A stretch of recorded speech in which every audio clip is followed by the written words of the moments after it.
Hello, and welcome back to Horror Drift Stories. Before we begin, feel free to leave a comment and tell me where you're listening from. I love reading them. If you enjoy drifting into dark and unsettling stories, don't forget to like the video and subscribe to the channel. Now, get comfortable, relax your mind, let the outside world fade away, and let's begin. Story 1. This happened when my brother and I were about 11 and 12 years old. We grew up in a rural town in Ireland, the kind of place that sat right between busy streets and open farmland. It wasn't completely isolated, but once you reached the edge of town, the houses simply stopped and the fields stretched out as far as you could see. Our house was the second last one in the final neighborhood before the farmland began. If you walked past the last driveway and crossed the road, you were standing at the border between streetlights and open fields. To the right of our house lived our only close neighbor. Beyond their garden stood a thick hedgerow, tall and tangled, acting as a natural wall between the housing estate and the farm. Behind that hedgerow were fields of barley and wheat. The first 5 or 6 fields closest to us were planted with tall grain that swayed in the wind like a golden sea during summer. As kids, those fields were our world. We made little tunnels through the hedgerow by pushing branches aside and crawling through gaps we widened over time. Every summer evening, we would disappear into those fields for hours. We explored them like they were a forest. Each field was massive, separated by more hedgerows, some of them with narrow streams running through. We built hideouts, followed animal tracks, and imagined we were somewhere wild and far away. It felt safe back then, familiar. The fields were part of our childhood. One evening, my younger brother, our 2 best friends, and I were outside playing football and messing around on skateboards in the street in front of our house. It was around 9:30 at night. In Ireland during the summer, it stays light late, but this night it was already quite dark. The sky was cloudy, and there was no moon visible. The only light came from the street lamps along our road. Because we lived at the edge of town, there was a different kind of silence once it got dark. Beyond our house, there was nothing but barley fields, no other estates, no passing cars, just open land. We were laughing and arguing over a goal when it happened. Out of nowhere, a loud, high-pitched screech tore through the air from the barley field beside us. It was so sharp and sudden that it stopped all of us mid-sentence. It wasn't a normal animal sound. It was long and drawn out, like a wail mixed with a scream. It carried across the field and seemed to vibrate in the air. At first, we stared at each other in surprise. Then, being kids, we laughed. It sounded panicked, almost desperate, but in that strange way that makes something seem funny when you don't understand it. We assumed it had to be an animal, maybe a pig from another farm, maybe a fox caught in something. It didn't occur to us to be afraid right away. The sound came again, loud, piercing, echoing over the barley. Without thinking too much, we decided to investigate. That's what we always did. If something strange happened in the fields, we went toward it. We rushed to the hedgerow and squeezed through one of our usual gaps. Branches scratched at our arms as we pushed through. On the other side, the barley stood tall and thick. It was almost ready for harvest, and the stalks came up past our waists. When you walked through it, you couldn't see your feet. If something was lying on the ground, you wouldn't notice until you were nearly on top of it. We ran toward where the sound had come from, laughing and shouting to each other. The barley brushed against our legs as we pushed through. As we got closer to the center of the field, the screech suddenly stopped. The silence that followed felt heavy. We slowed down and looked at each other, grinning nervously. Then it came again, but this time, it was behind us. It wasn't faint or distant. It was coming from the exact direction we had just entered from, near the hedgerow by our houses. We froze. "How did it get there?" one of our friends whispered. Without saying much more, we turned and sprinted back toward the sound, thinking the animal must have run past us. The barley shifted wildly as we ran. Halfway back, the screech stopped again, and then, instantly, it started behind us, closer than before. The tone had changed slightly. It wasn't just a squeal anymore. It felt wrong. There was something stretched and unnatural in it. It no longer sounded like an injured animal. It sounded aware. We stopped laughing. The darkness between the barley stalks suddenly felt deeper. The sky above was nearly black now, and the field seemed to swallow light. The sound cut off again. For a second, there was nothing but the wind moving the grain. Then we heard it far off in the distance, so far that it should have taken time to reach us, but it didn't. The wail began moving toward us, fast, too fast. It traveled across the field in seconds, as if whatever was making it was gliding over the tops of the barley. It reached us and stopped just as quickly. We stood in a tight group now, no one joking anymore. Before we could even speak, the scream started again from the complete opposite end of the field. It rushed toward us in the pitch black, covering what should have been hundreds of feet in moments. No animal could move like that. Not through thick barley in the dark. My chest tightened. My brother grabbed my arm. The sound stopped, and then started again from another direction. Then another.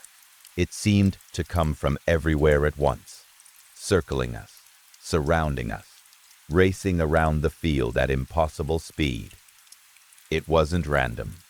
It felt deliberate. We didn't need to agree on what to do. Without saying a word, we all ran. We pushed through the barley as fast as we could, stumbling and tripping over uneven ground we couldn't see. The stalks slapped against our faces. The sound chased us, screaming and wailing all around. Sometimes it was to our left, then our right, then directly behind us. My younger brother began crying as he ran. I had never heard fear in his voice like that before. The hedgerow seemed so far away. The small gap we had crawled through felt impossible to find in the darkness. For a moment, I was terrified we had run in the wrong direction and would be trapped out there. Then, I saw the faint glow of the streetlights through the branches. We crashed into the hedgerow, tearing at it, forcing our way through the opening. Branches snapped. Thorns scratched our arms and faces. We tumbled out onto the pavement near our house, under the yellow streetlights. The second our feet crossed back onto the road, the screaming stopped. It didn't fade away.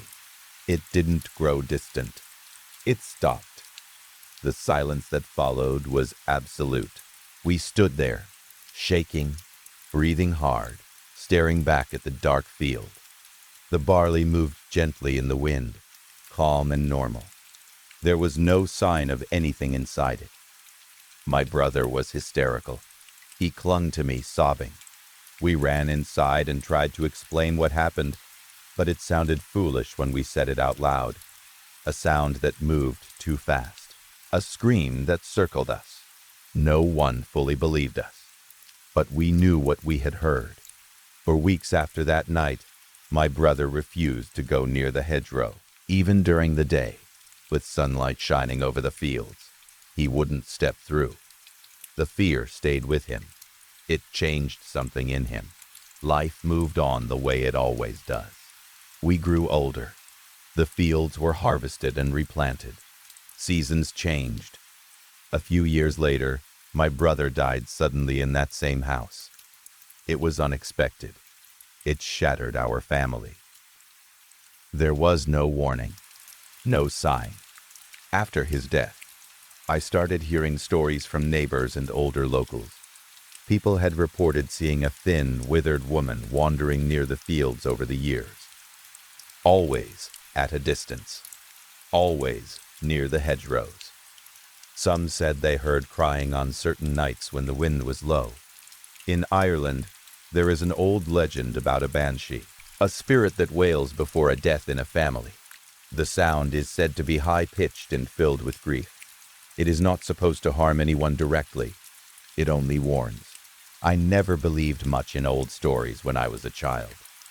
But I still remember that scream, the way it moved, the way it seemed to circle us, but never cross into the light. And sometimes, I wonder if that night in the barley field was not random at all. Sometimes I wonder if it wasn't chasing us, if it was calling for him. Story 2. Anna Vukic had a habit on nights like this. The first thing she did every time she came on shift was walk to the vending machine on the second floor and look at it. She didn't do it to buy anything. The machine had been out of the cheese crackers she liked for 3 weeks, and whoever handled restocks had replaced them with a brand that tasted like the box it came in. Still, Anna checked the machine the way you check a door you've already locked.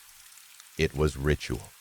The orange glow spilling out into the corridor meant the second floor was normal. Empty, quiet, in its place.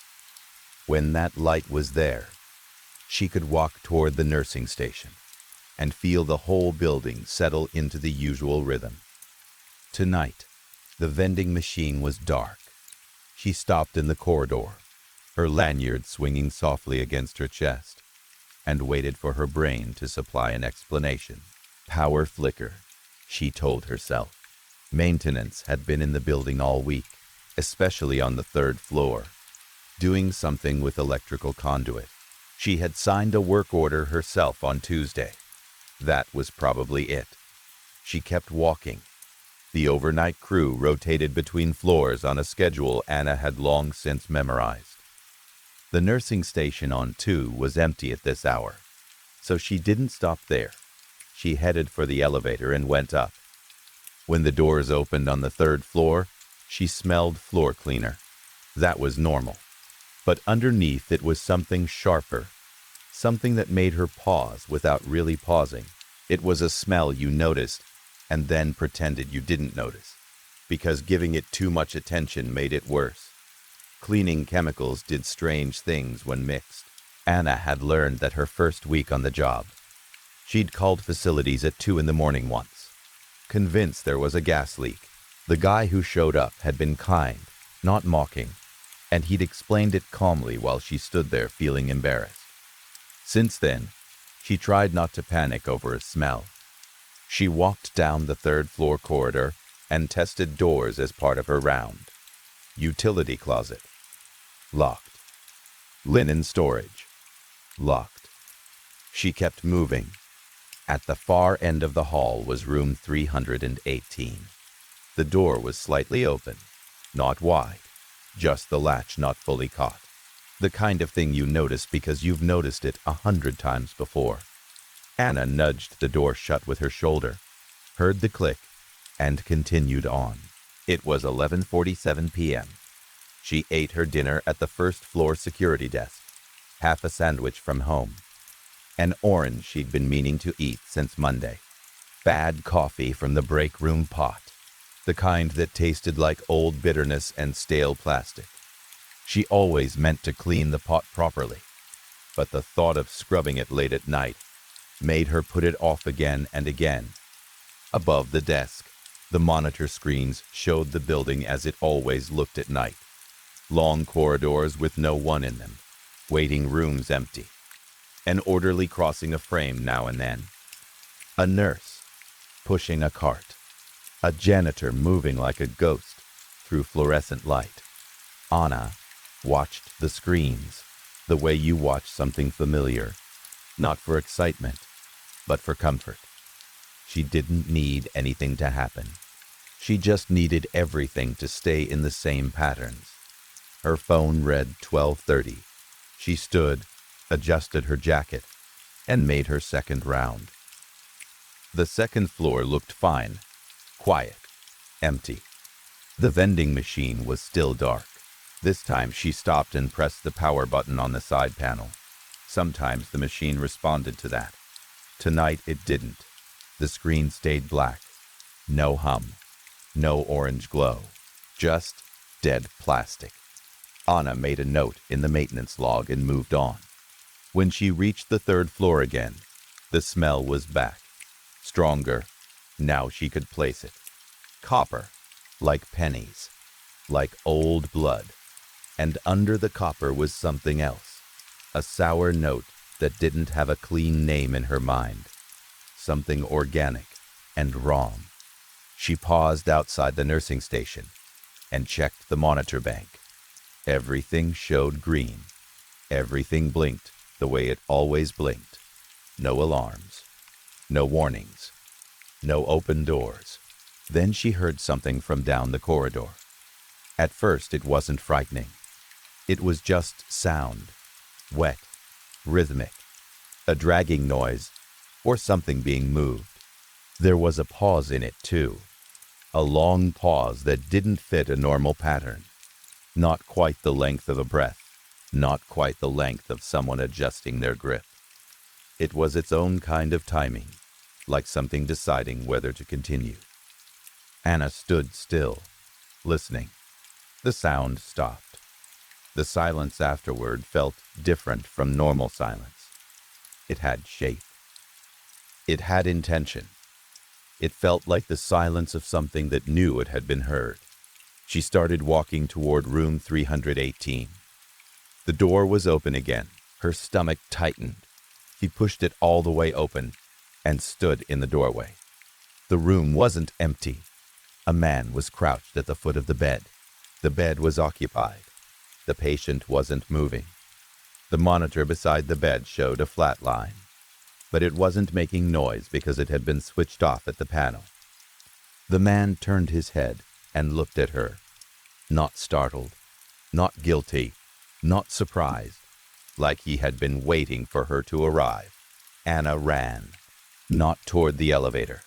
Some part of her chose the stairwell at the far end of the corridor, without explaining why.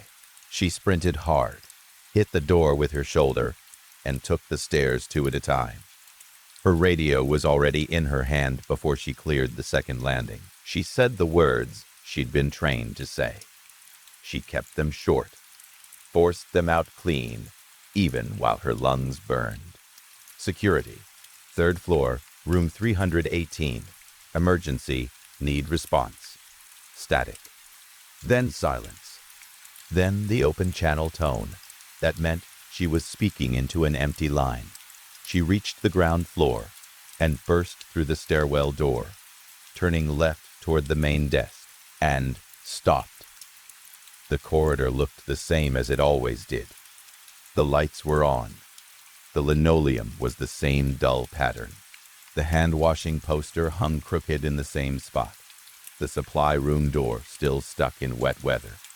Everything was familiar, but at the far end, where the lobby should have been, where the front desk sat, where the main doors were, there was a darkness Anna couldn't understand. It wasn't a blackout. The lights at that end were on, and still the darkness remained.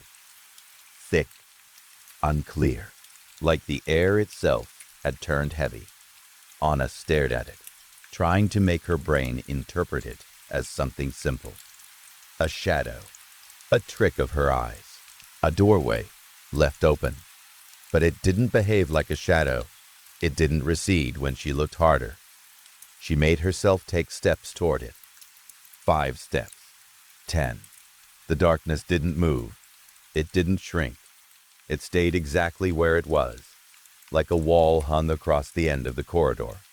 Her legs stopped before she told them to. Behind her, from the direction of the stairwell, she heard it again. Wet, rhythmic. The pause that lasted too long. Anna turned slowly. The stairwell door was closed. The sound was on the other side of it. Not frantic, not rushing, not even angry. Unhurried, the door had no lock she could engage from this side, only a latch. A firm push would open it. Anna pressed her back against the opposite wall and watched the door like it might open any second. The sound stopped, and then the building went quiet in a way she had never heard before. Not just normal nighttime quiet. This was complete. Total. So complete that it felt like sound itself had been removed. Anna couldn't even hear her breathing. A thought came to her very clearly. I should call the police. She grabbed her phone. The screen was black. 20 minutes ago, the battery had been at 74%. She pressed the side button. Nothing. Pressed again. Held it down. The screen stayed dead. She tried her radio again. The channel opened and stayed empty. She said her name, said the hospital name, said where she was. She said, please respond. She said it again. Nothing came back. She lowered the radio slowly. No one was coming. It was in here with her, and the building was keeping that secret between them. The stairwell door opened. Anna didn't wait to see what stepped through. She ran down the corridor, away from the sealed lobby, away from the stairwell. The only direction left was the service corridor, past the supply room. The door behind her swung on its hinges, and she didn't look back. She pushed her body hard, tried to sprint, but her legs felt heavy from the knees down, like her blood had turned thick. She ran anyway, not fast enough. She knew it wasn't fast enough. The service corridor was narrow, lit by older fluorescent lights. 2 of them flickered in a way they hadn't before. The buzzing from the fixtures was suddenly loud, like the building had turned the volume up on everything that didn't matter. Under the buzzing was the other sound. Anna couldn't tell where it was coming from anymore. Behind her, ahead of her, above her, it seemed to be everywhere at once. The corridor bent left at the end, and she couldn't see around the corner. She stopped at the bend, not because she wanted to, because she suddenly understood something. 3 weeks of quiet wards, monitors switched off, deaths that didn't match paperwork, staff whispering about things that felt wrong but couldn't be proved. It hadn't been feeding. It had been learning the building. It wasn't chasing her in panic or hunger. It knew the corners. It knew the route. It knew which places led to dead ends. Anna pressed her back against the wall and forced herself to breathe. Around the bend were the imaging suites. She remembered there was a maintenance entrance there, one that sometimes got left unlocked during overnight repairs. Maybe whatever this was didn't know about that entrance yet. Maybe she could slip out. Maybe she could reach a place with people. She pushed off the wall and moved. As she went, she kept seeing the man at the foot of the bed in her mind. The way he had turned and looked at her. The way he hadn't shown surprise.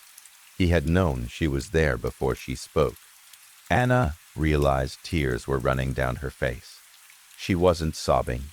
She wasn't making noise. It was quiet crying, the kind where your body does it without permission. She didn't wipe the tears, because wiping meant moving her hands, and moving her hands felt like it might cost her something. She made herself keep going, down the service corridor, away from the corner, away from both the sound and the terrible silence behind it. The supply room door was unlocked. She slipped inside and pulled it nearly shut behind her. The supply room smelled of latex and old cardboard. Shelves were stacked with saline bags and nitrile gloves, and supplies that always looked the same no matter what year it was. Anna wedged herself between a shelf and the wall and pulled her knees to her chest. She grabbed a saline bag with both hands and held it tight. She knew it would do nothing. She held it anyway, because her hands needed something to keep them from shaking too hard. Outside, the corridor was quiet. Then footsteps. Not wet, not dragging, normal footsteps. Doors opening and closing, utility closet, linen storage, that sticky door that always caught when the air was damp. Whoever it was moved steadily toward her, as if checking the building the way she checked it. Anna's mouth went dry. She held her breath and waited to learn whether the footsteps and the other sound were the same thing. The supply room door opened. A woman stood in the doorway. Tall, dark, jacket. Her hands were visible and still, palms slightly open in a way that looked practiced, like she knew how to approach frightened people without making them worse. She looked directly at Anna behind the shelf and said, "Anna Vukic, security. I need you to stay where you are for 90 more seconds." Her Serbian was accented, not badly, but enough that Anna noticed. "What?" Anna started. 90 seconds, the woman repeated, calm and firm. Then she pulled the door almost closed again, leaving only a narrow gap. Through that gap, Anna could see the corridor. She heard the wet sound again, closer now, the long pause. And then something happened out there that Anna couldn't fully process. Movement, fast and certain. A heavy impact, but not the sound she expected. Not like someone hitting a wall. Not like a body falling. Then a sound like a door to a flooded room being opened. A sudden rush, thick and wet. And then nothing. Silence. The door opened fully. The woman stepped back into the supply room, and Anna could see the corridor over her shoulder. There was a dark smear on the linoleum that hadn't been there before. The fluorescent light at the far end of the hallway swung slightly, as if something had passed under it at speed. But the corridor itself was empty. Anna stared for 2 seconds, and then looked down at the floor, because looking at the corridor felt like staring at something she didn't want her mind to keep. "Okay," the woman said. "Are you hurt?" "No," Anna answered, but her voice came out thin, weaker than she meant it to. "Can you stand?" She rose slowly, knees unsteady.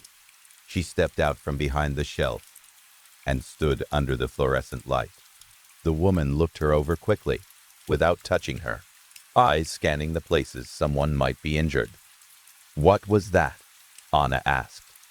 "A person in severe medical distress," the woman said evenly. "We've called it in. You surprised them. They fled. The building is secure." Anna stared at her. The woman's face was composed. Her hands were still. Nothing about her looked shaken. "Who are you?" Anna asked.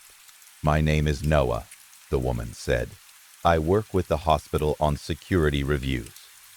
She paused, then added, softer, "I know this isn't enough, but you're safe, and nothing that happened tonight is something you did wrong. I want you to sit for a few minutes while I make some calls." Anna sat down on a box of nitrile gloves and realized she was shaking. Her legs trembled like she had run a mile. Her hands wouldn't stay still. Noah pulled out a phone. It lit up instantly, working fine. Anna hated it, in a way she couldn't explain. That Noah's phone worked when hers was dead. She hated it, and also felt relief so sharp it almost hurt. Noah stepped slightly aside and spoke into the phone in a language Anna didn't recognize. It wasn't Serbian, and it didn't sound like any of the languages she'd heard from patients or staff. The words came quick and quiet, like she was giving a report. Then, she ended the call and returned. Noah sat on a shelf across from Anna and didn't fill the space with nonsense. She didn't ask Anna to calm down. She didn't tell her it was fine. She just stayed there, present, letting Anna breathe. After a few minutes, Anna managed to say, "Is the patient in 318 okay?" "I don't know yet," Noah said. Anna nodded. Her throat felt tight. Then she asked, "Are there more of them?" Noah held her gaze. Not in this building tonight. Anna didn't ask anything else. The questions she didn't ask stayed in the room with them, heavy, waiting. Not long after, another person arrived. A young man, calm voice, gentle posture. He asked Anna if she would be willing to answer questions for an incident report. He wasn't aggressive. He didn't act like she was lying or overreacting. Anna said yes. He sat beside her and asked things that sounded ordinary. What time did you come on shift? What was your routine? When did you first notice something unusual? What did you hear? What did you smell? Where were you standing when you saw the door open? His voice was so steady it pulled her mind into a different space. After a few questions, she found herself talking without struggling to form words. The talking helped, the way talking sometimes helps when your mind needs a path to follow. At some point, she wasn't entirely in the supply room anymore. She was somewhere between answering and drifting, still aware, but aware the way you're aware, through glass. She noticed she wasn't afraid anymore. That was strange. She registered it without understanding it. The young man's voice, even and patient.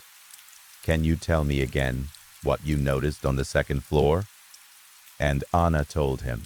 She woke up at her desk at 3:14 a.m.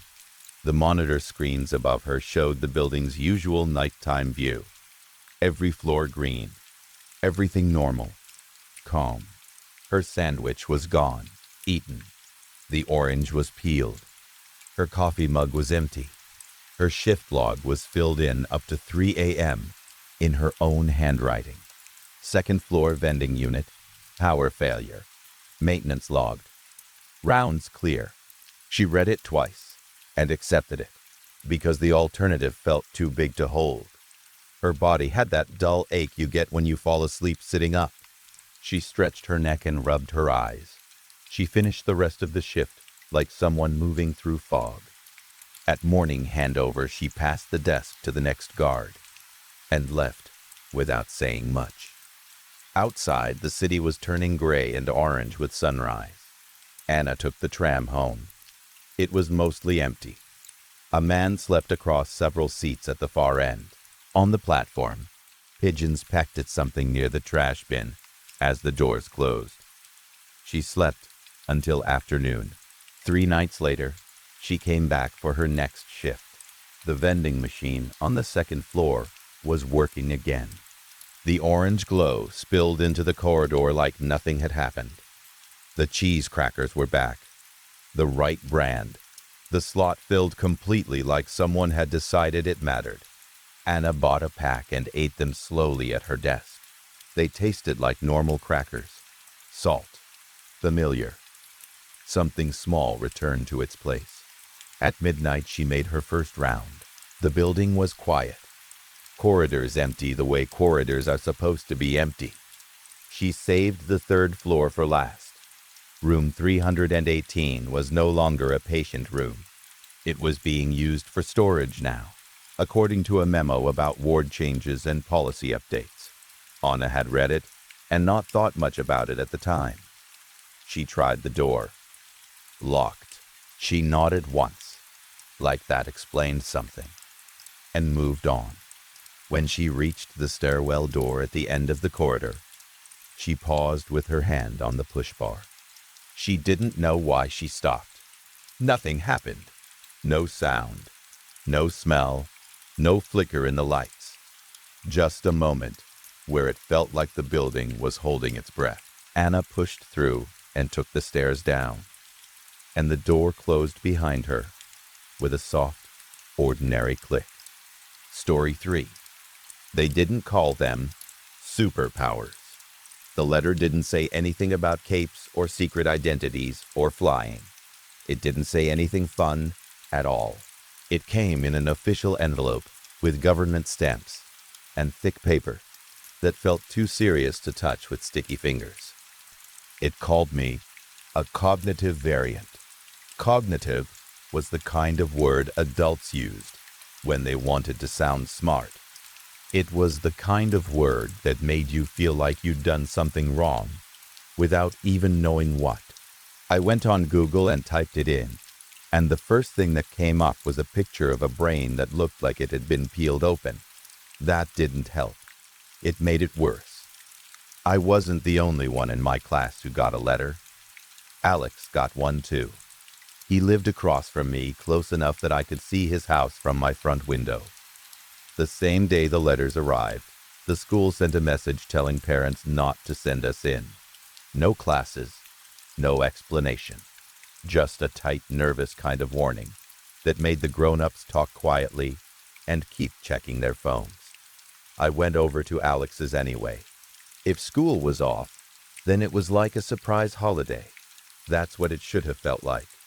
That's what Alex acted like it was. We sat in his yard on the grass and ate candy. Alex had brought out a whole pile of it, and not the cheap stuff either. Candy bars, gummies, sour strips, the kind of snacks he was usually only allowed to have if he'd done something really good or if it was someone's birthday.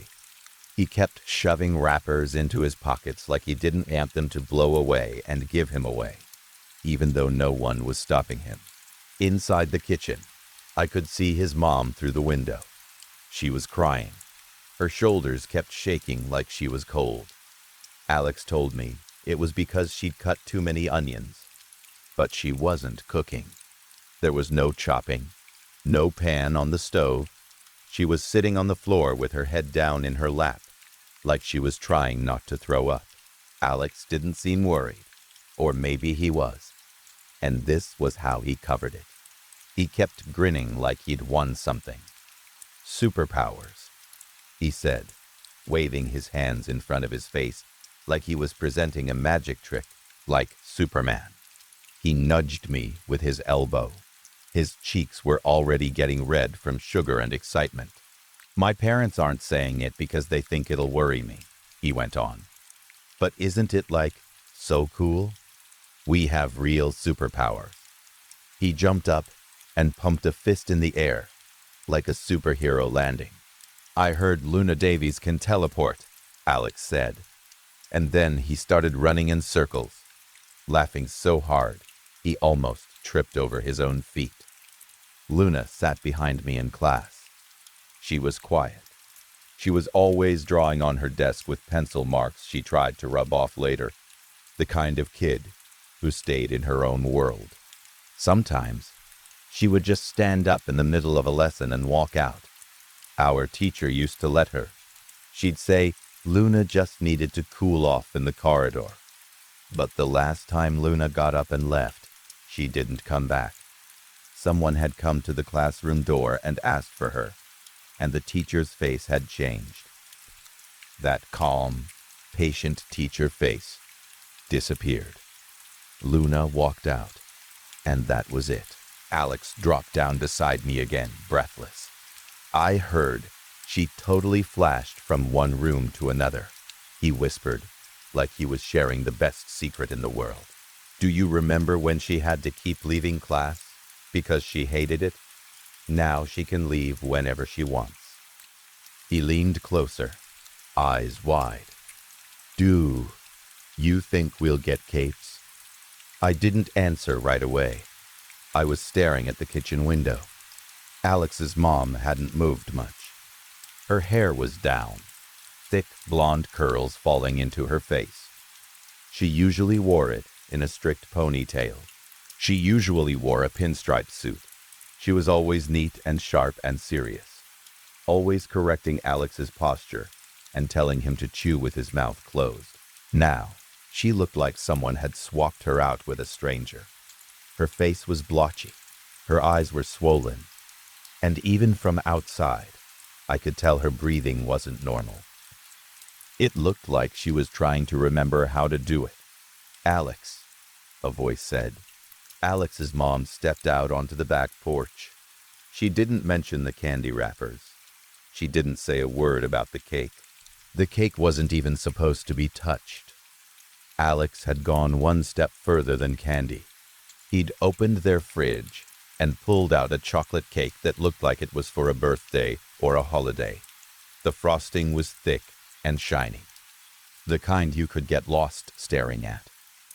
We'd eaten it with our fingers right there in the yard, and I hadn't even been hungry.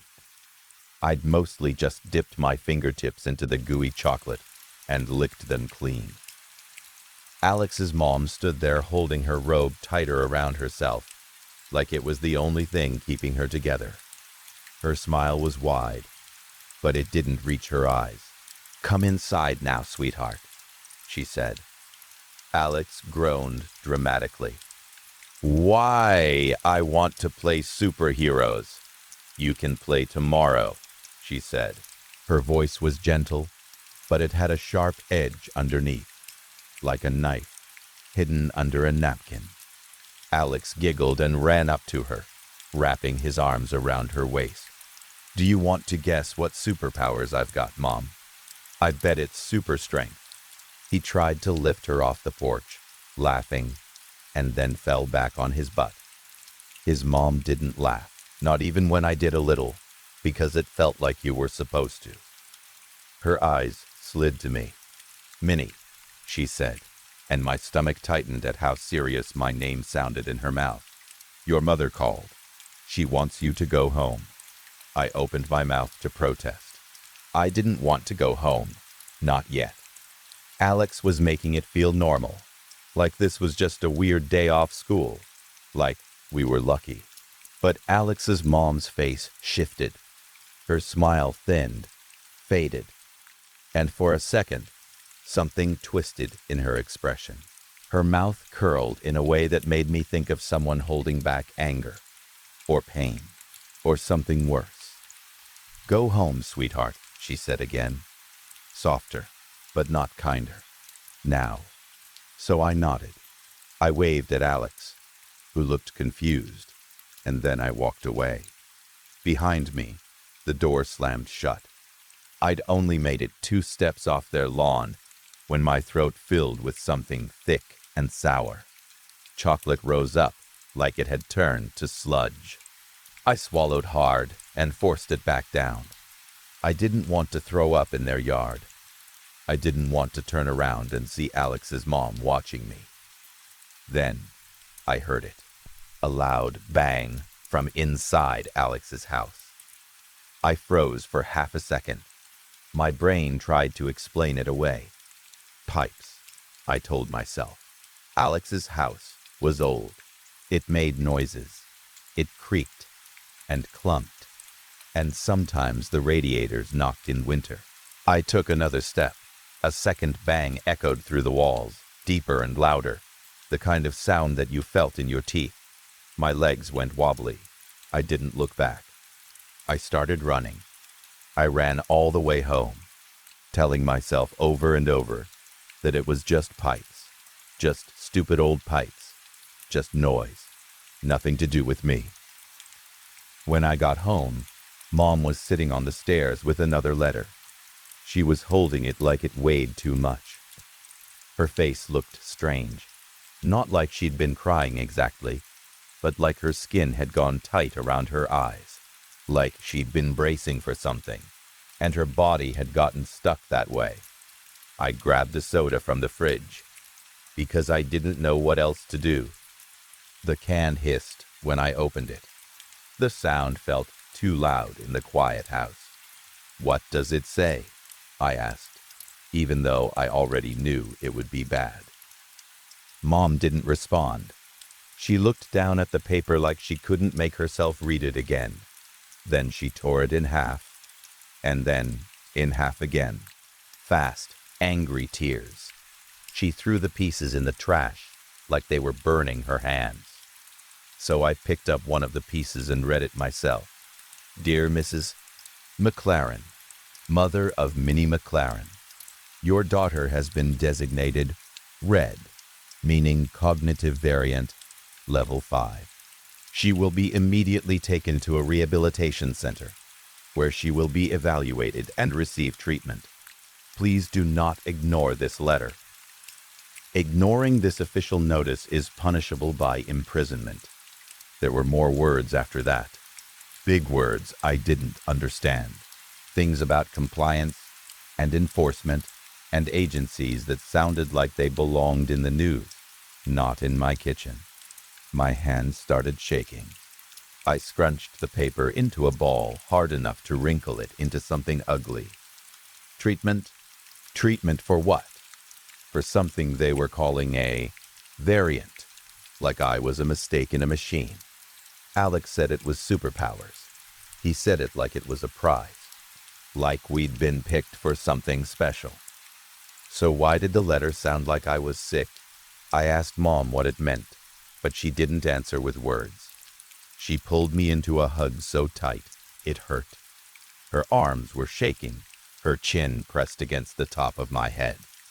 I'm going to talk to some important people, she whispered. Her voice sounded like it was coming from far away, thin and stretched. Then she held my face between her hands, cupping my cheeks the way she did when I was little and had a fever. Her thumbs brushed under my eyes like she was trying to memorize me. Mom guided me upstairs into her bedroom. She opened her closet. It was full of coats and shoes and a vacuum cleaner, and it smelled like fabric and dust. Before I could ask what she was doing, she lifted me gently inside like I was smaller than I was, like she didn't trust me to walk in on my own. Do not leave this closet, she hissed, her voice suddenly sharp. And do not answer the door to anyone. Do you understand me? But Mom, she didn't let me finish. Her eyes were wide. Her hands were trembling. She shut the closet door. The click of it closing sounded final, like something locking into place. I stood in the dark, heart pounding. If I really had superpowers, this would be the moment they appeared. This would be the moment I could do something. Fly, teleport, turn invisible, make the bad thing go away. Minutes passed, cut into pieces by my own breathing. Then the closet door opened just a crack. Mom slid my Nintendo Switch through the gap like she was passing me a gift through prison bars. I took it slowly, like it might explode. The screen lit up, and the soft glow made the closet feel less like a box. I love you, baby, Mom whispered through the gap. I'll be back soon. All right. I played Mario, level by level. I tried to focus on jumping and coins and bright colors. I kept the volume low, barely audible, because I didn't want anyone to hear I was there. At some point, I heard the front door open downstairs. I froze so hard my fingers cramped. Mom? I whispered, but the word came out like a cough. Then, footsteps thundered up the stairs. Not Mom's footsteps. Heavy, fast, certain. My mouth went dry. I scrambled backward, pressing a hand over my lips to keep myself from making noise. The closet felt smaller with every second. The air felt hot, even though it shouldn't have. Mom's bedroom door flew open. I could hear it, the slam, the rush of movement in the room. I stared down at my hands in the dim glow of the Switch screen and tried to imagine something happening. Light bursting from my palms. Heat, sparks, anything. I willed it to work. If I could be like Alex, I could have super strength. If I could be like Luna, I could teleport somewhere safe. Make the bad man go away, I thought, throwing my hands out even though no one could see me. Make the bad man go away. Story 4. A crushed pack of Pall Malls sat on the dashboard while I drove through the dark. Everything I owned rattled behind me in cardboard boxes. The ashtray was overflowing. My mother's old station wagon groaned every time I changed lanes. The driver's seat had a rip down the side, where yellow foam pushed through. There were old glue stains on the floor from some project she never finished. The whole car smelled like stale cigarettes and cheap motel soap. My entire life fit inside that car. It felt less like a vehicle and more like a rusted coffin on wheels. I pulled into a gas station and parked under lights so bright they made my eyes ache. The engine coughed before going quiet. I stepped out, the door screaming on its hinges, and stood there for a second in the sharp neon glow. The air smelled like bleach and gasoline. My sneakers squeaked against the concrete as I walked inside. I grabbed chips, a candy bar, and a soda before heading to the counter. Pall Mall blue shorts, I said, pointing behind the young guy working the register. Even when I pointed, he stared past the carton like he couldn't see it. He blinked a few times before slowly turning his head. I leaned over the counter and grabbed a pack myself. Any good motels around here? He took his time ringing up my stuff, real slow, like the world wasn't moving. Down the road, he finally said, left-hand side, Beavertown Motel. You can't miss it. I paid, stuffed everything into a plastic bag, and got out of there. After filling the tank, I drove until I saw the sign. You couldn't miss it. A big neon sign shaped around the word Beaver, with a pair of open legs worked into the design. One leg stretched along the B, the other reached toward the N, in town. The whole thing buzzed and flickered in pink and blue. Classy. The parking lot was mostly empty. The asphalt was cracked and littered with old fast food bags and cigarette butts. I sat in the car for a moment, scanning the lot. I hated when people came begging for money the second you parked. I could barely take care of myself. I wasn't about to fund someone else's habit. The night felt still, too still.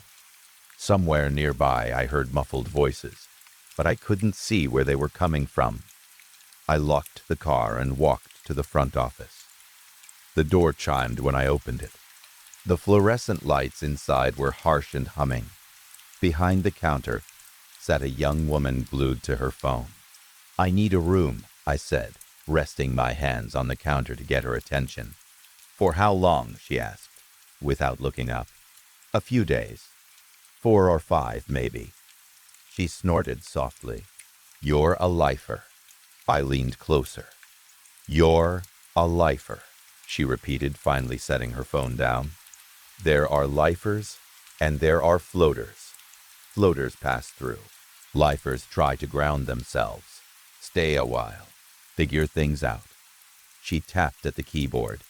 You're not going anywhere for a long time. She handed me a key card. Room 2G. Real cozy. She didn't mean that.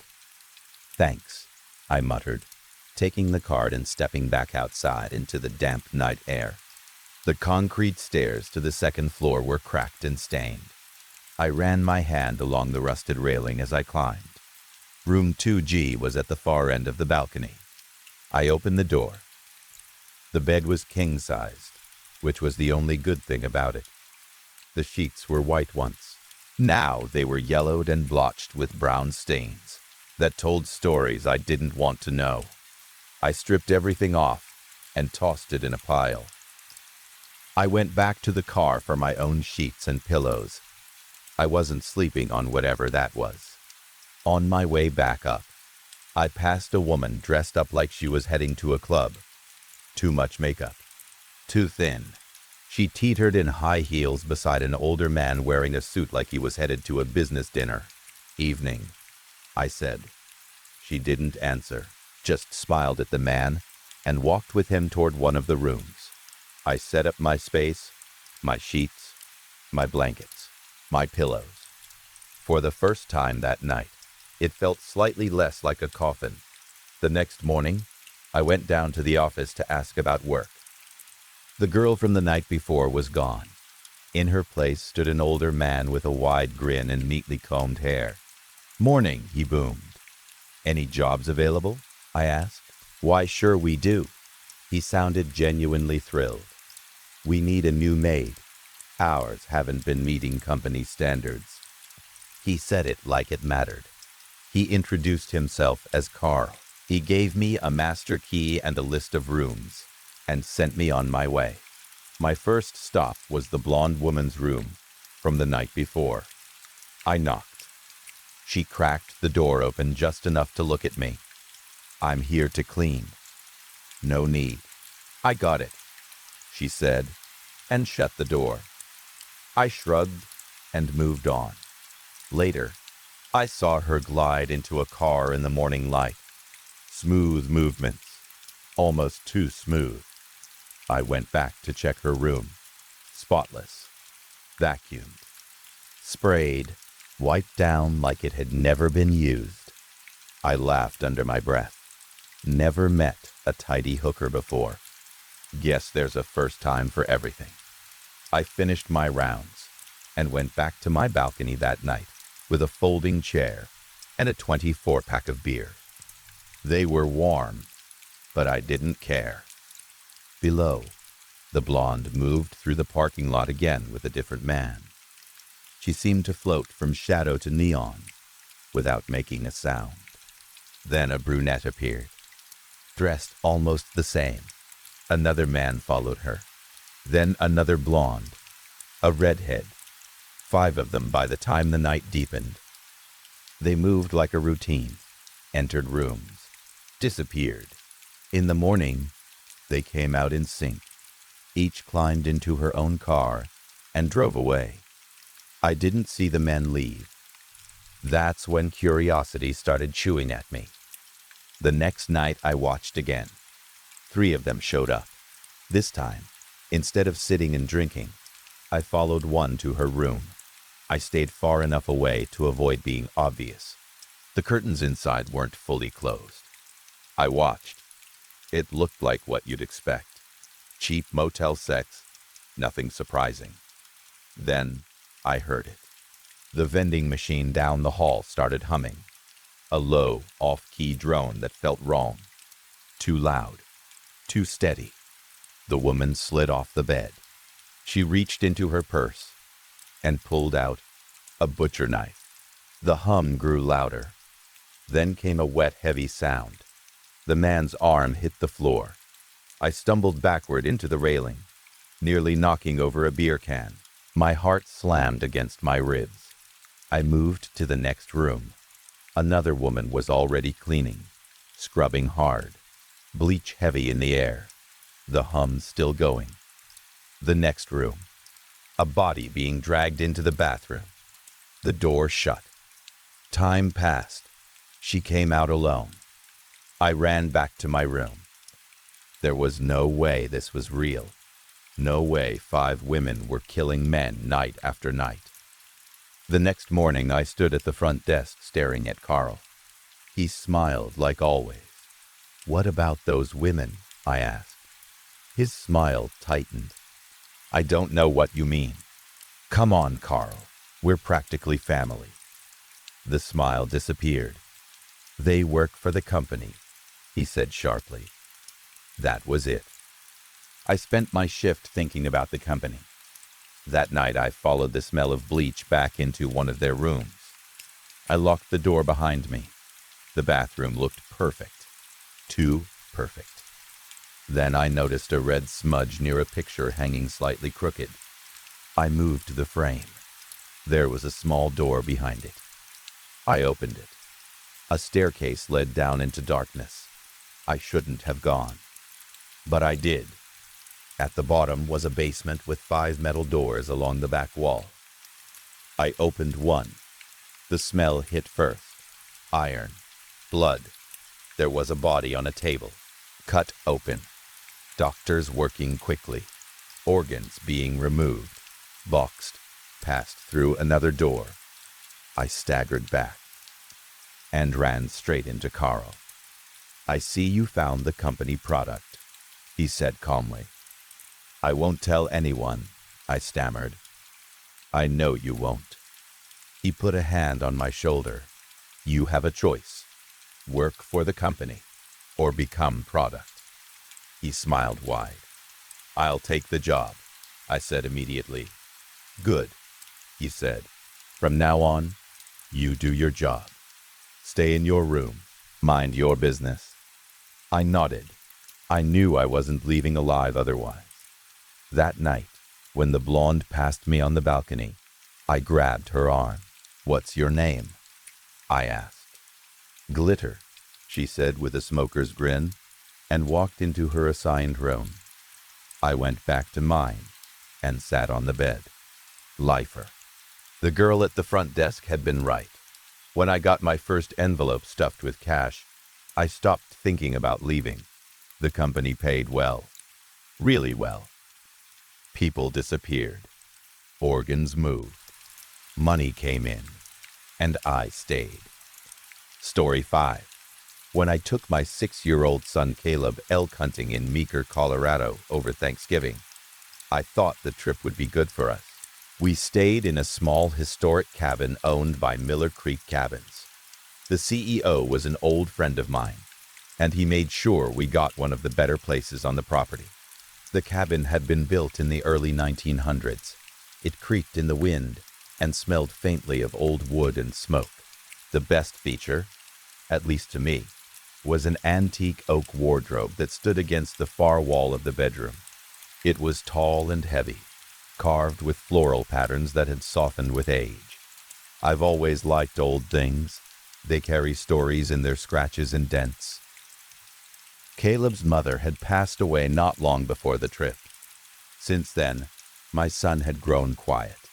He used to be loud and curious, always asking questions about everything. After she was gone, he kept most of his thoughts to himself. His kindergarten teacher told me he was starting to open up again, little by little. One day, he had even helped an elderly woman cross the street, even though he'd once called her ugly under his breath. That small change felt like hope. I'll admit, I'm not the easiest man to live with. I own a gun shop, and long hours and stress don't leave much room for softness. I can be strict, overprotective, maybe even distant. That's part of why I planned the hunting trip. I wanted to get him out in the woods with me. I wanted to rebuild something we'd both lost. The first couple of days were quiet and simple. We hiked, watched for tracks, and talked about elk sign and wind direction. Caleb didn't complain once. He walked beside me with his little boots crunching through frost and dry leaves.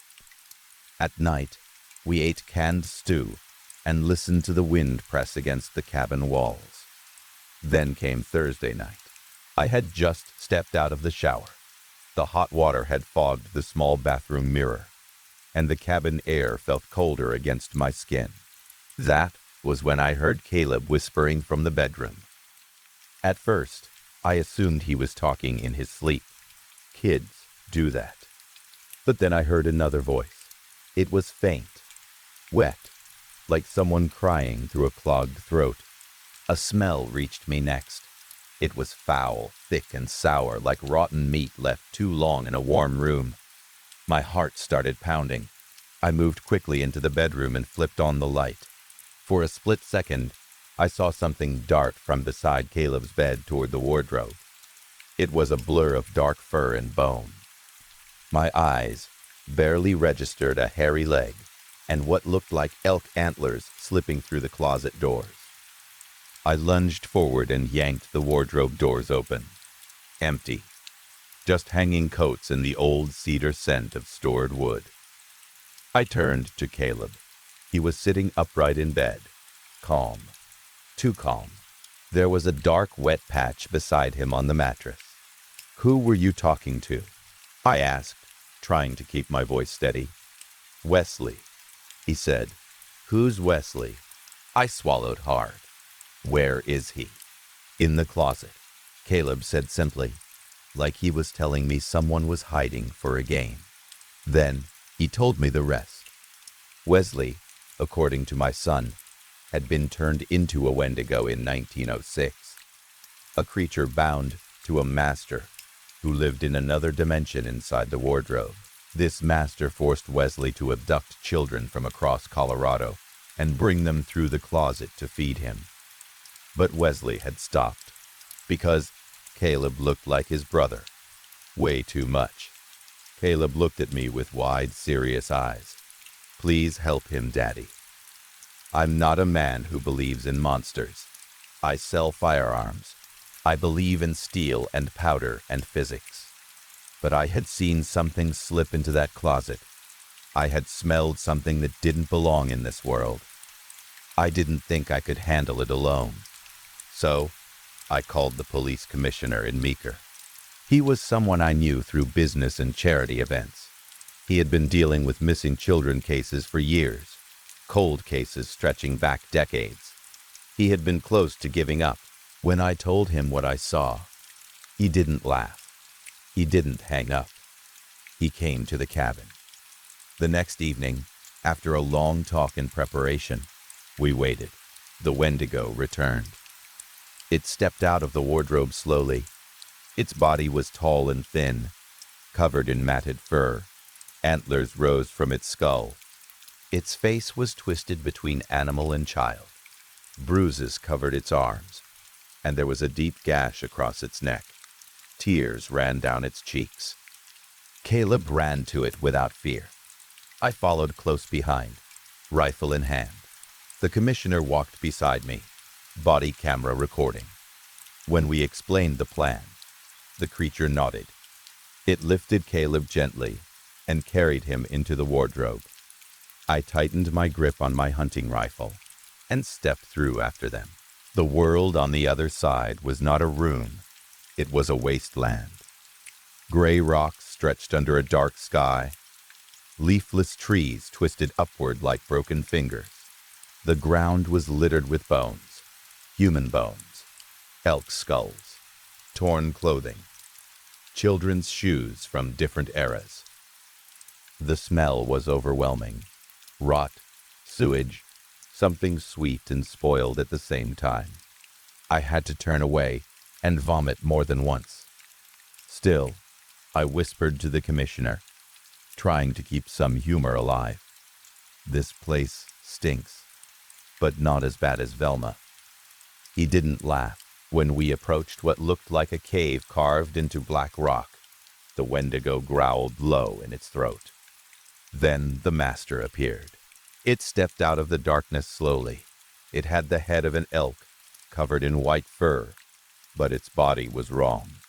Too many joints, too many limbs.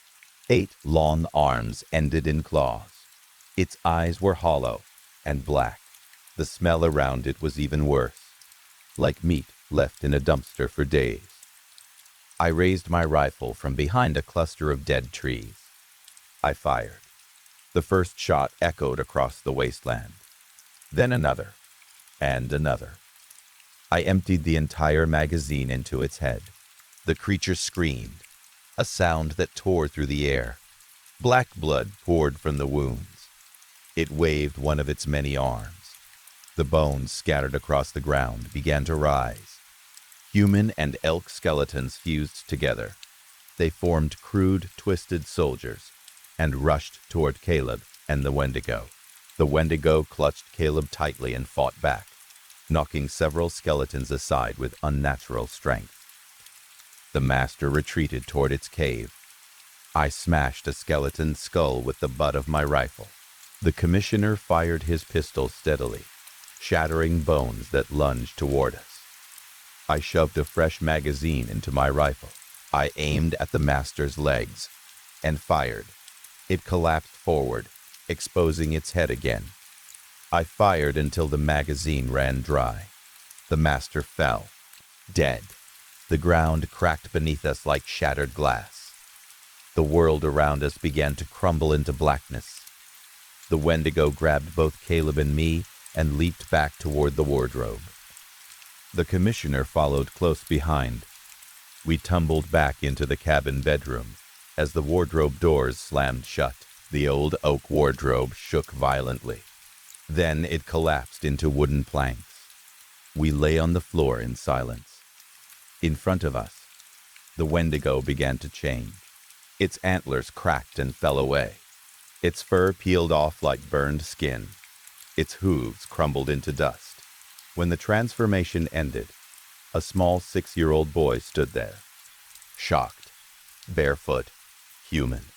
Days later, Authorities across Colorado closed decades-old missing child cases. The commissioner's body cam footage became proof that something beyond explanation had existed. The world talked about supernatural dimensions, about monsters, about impossible doors hidden in ordinary places. A year passed. Life settled into something almost normal. One morning, after I had sent the commissioner a message thanking him for not giving up on those cases, I drove my sons to school. As they unbuckled, I looked at Caleb. "Take care of your brother," I said. "Don't worry, Dad," came Wesley's voice. He rested his head on Caleb's shoulder. Caleb smiled and pulled him into a hug before climbing out of the car. I watched as both boys walked toward the school doors together, and for the first time in a long while, I felt like maybe the past had finally loosened its grip. Story 6. My parents had just left to run some errands, and the second their car disappeared down the street, I felt that familiar rush of freedom. I was a teenager then, always waiting for those small windows of time when the house felt like it belonged to me. The pets were home, so technically the place wasn't empty, but it felt close enough. I figured I would step out for a while too, give the house some space and enjoy my own. I slipped on my shoes near the front door, struggling for a moment to get my heel in properly. My hands were moving fast, full of nervous energy. I reached into my pocket, pulled out my phone, and dialed my friend without even thinking twice. When he picked up, I pressed the phone tight against my ear. "Hello," I said, louder than I meant to, my voice full of excitement. Hello?" he answered, confused by my tone. "I'm coming over," I said quickly, not giving him time to argue. Then I hung up. That was how it usually went. No long conversations, no planning. I would just show up, and we would waste the afternoon the way teenagers do. At his place, we didn't do much. We would put on random movies, sit around, talk about nothing important, smoke a little, and just let the hours pass. It was simple, calm, and easy. For a few hours, the world felt far away. I had timed everything carefully. My parents were usually gone for about 4 hours when they ran errands like that. I knew how long it took to get to my friend's house, and how long it would take to get back. If I left at the right time, I would be home before they returned, and no one would ever know I had stepped out. I stayed there as long as I could, but eventually, I had to leave. I didn't want to. The couch felt too comfortable, the movie too distracting, but I also didn't want to deal with my parents if they found out I had gone out without telling them. Getting yelled at was bad enough.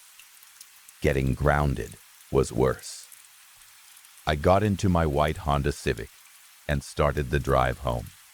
Normally, it only took about 10 to 15 minutes. That day, traffic was heavier than usual.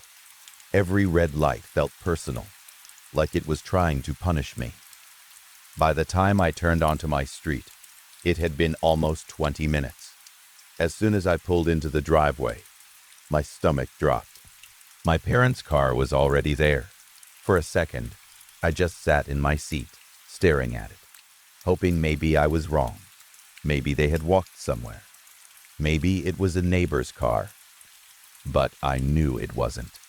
I let out a quiet curse under my breath. I got out of the car and walked toward the front door, trying to look normal. I opened it slowly and stepped inside.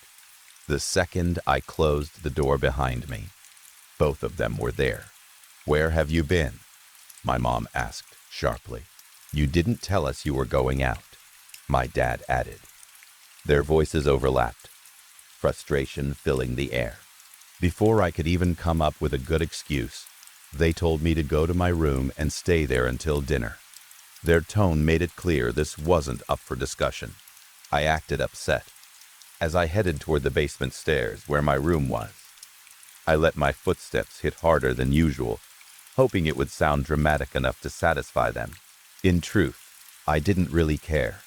I was a little high, tired, and honestly looking forward to lying in bed with my phone. The basement always felt colder than the rest of the house. As I walked down the wooden steps, I felt something strange. It's hard to describe even now. It was like the air was thicker, like I had walked into a space that wasn't empty anymore. I reached the bottom of the stairs and stood in front of my bedroom door. The hallway light upstairs didn't reach this far down. My room had no windows, so when the lights were off, it was completely black. I opened the door and stepped inside. It was darker than usual. I couldn't see my hands in front of my face. I reached out, feeling along the wall, searching for the light switch. My fingers brushed against the cold paint, sliding slowly as I tried to remember exactly where it was. That strange feeling came back stronger. It felt like someone else was in the room, like the darkness wasn't empty. I told myself I was just paranoid. I had smoked earlier. My mind was probably playing tricks on me. I took another step forward, still reaching for the switch. That's when I heard it. "Don't turn the lights on." The voice came from the other side of the room. It was deep and rough, not like any voice I had ever heard before. It didn't sound normal. It didn't sound human in the way a calm person sounds. It sounded wrong, harsh, almost growling. My body reacted before my brain did. My heart slammed against my chest. My stomach dropped so fast, it felt like I was falling. My skin went cold. For a split second, I couldn't breathe. I didn't try to think. I didn't try to understand. I ran. I spun around and sprinted up the stairs as fast as I could. I don't even remember touching every step. It felt like I was flying, like something was pushing me upward. I didn't dare look back until I reached the top. But I did look, and I wish I hadn't. At the bottom of the stairs, in the faint light coming from above, I saw a hand gripping the edge of my bedroom doorway. It was long and thin. The skin looked dirty, almost gray. The fingers were wrapped tightly around the wood, gripping so hard the knuckles looked pale and tense. For a second, the hand didn't move. Then it tightened. I slammed the basement door shut and locked it. My hands were shaking so badly I almost dropped the lock. My parents rushed out of their room, clearly ready to yell at me for making noise. But when they saw my face, they stopped. I must have looked terrified. "Call the police," I said, my voice breaking. "Right now." My dad didn't argue. He pulled out his phone immediately. My mom grabbed my shoulders and kept asking what happened, but I could barely speak. I told them someone was in my room, that I heard a voice, that I saw a hand. Within minutes, we heard sirens outside. The police arrived quickly. 2 officers stepped inside with flashlights and guns drawn. They asked us to stay upstairs while they went down into the basement. The house felt too quiet after that. From the top of the stairs, I could hear their boots hitting the wooden steps. I could hear them shouting commands into the darkness. I held my breath, waiting for another scream or another voice. 5 minutes passed, though it felt much longer. Then I heard movement again, slower this time. The officers came back up the stairs, and between them was a man. He was tall, at least 6'3". His clothes were torn and dirty. His hair looked unwashed, hanging unevenly around his face. There was dried mud on his jacket and stains I didn't want to identify. His eyes didn't look angry. They looked tired. One of the officers was holding an evidence bag. Inside it was a broken glass bottle. The edges were sharp and jagged. That's when I started crying. The shock hit me all at once. This wasn't a shadow. It wasn't my imagination. It wasn't something in my head. There had been a real person standing in my bedroom, in complete darkness, waiting. The police explained everything to my parents while I sat on the couch, trying to calm down. The man was homeless. There was a small camp in the woods not far from our house. Because of bad weather that day, he had been looking for shelter. He had found a window we never locked. My parents had left it that way, in case I ever forgot my key. He had broken in quietly and made his way downstairs. He chose my room because it had no windows and was completely dark. He probably thought no one would notice him there for a few hours. The broken bottle was for protection. If anyone had come downstairs and surprised him, he was ready to defend himself. Or worse. The thought still makes me feel sick. After that night, nothing felt the same. I couldn't walk into my room without remembering that voice. My parents decided we needed to move. None of us could relax knowing there had been a homeless camp only a short distance from our house, and we hadn't even known it. When we searched for a new home, my parents were careful. They walked around every property. They checked the woods nearby. They made sure all the windows locked properly. They didn't want anything like that to ever happen again. We've lived in the new house for 5 years now. Nothing like that has happened since. There are no camps nearby, no strange noises at night, no unlocked windows. But even now, when I walk into a dark room, I hesitate before turning on the light. There's always a small voice in the back of my mind, a memory of standing in complete darkness. A reminder that sometimes you don't see what's already there, and sometimes the only thing separating you from danger is a single light switch. Story 7. I've been doing transcription work for 6 years, so I want to make one thing clear from the start. I'm not new at this. I'm not someone who jumps at shadows or imagines things in recordings. If anything, this job makes you less superstitious. When you spend hours every day listening to audio through headphones, you learn very quickly how unreliable the human brain can be. You start to understand how often we fill in gaps without realizing it. You hear a word that isn't there. You think someone said your name when it was just a shift in static. You catch patterns in white noise and mistake them for meaning. I know all of that. I've trained myself out of that kind of thinking. That's what makes this so hard to deal with. I work for 3 main clients.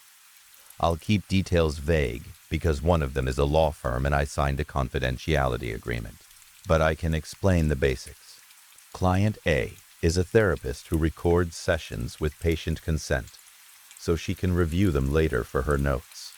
Client B is a small documentary production company that records interviews around the country.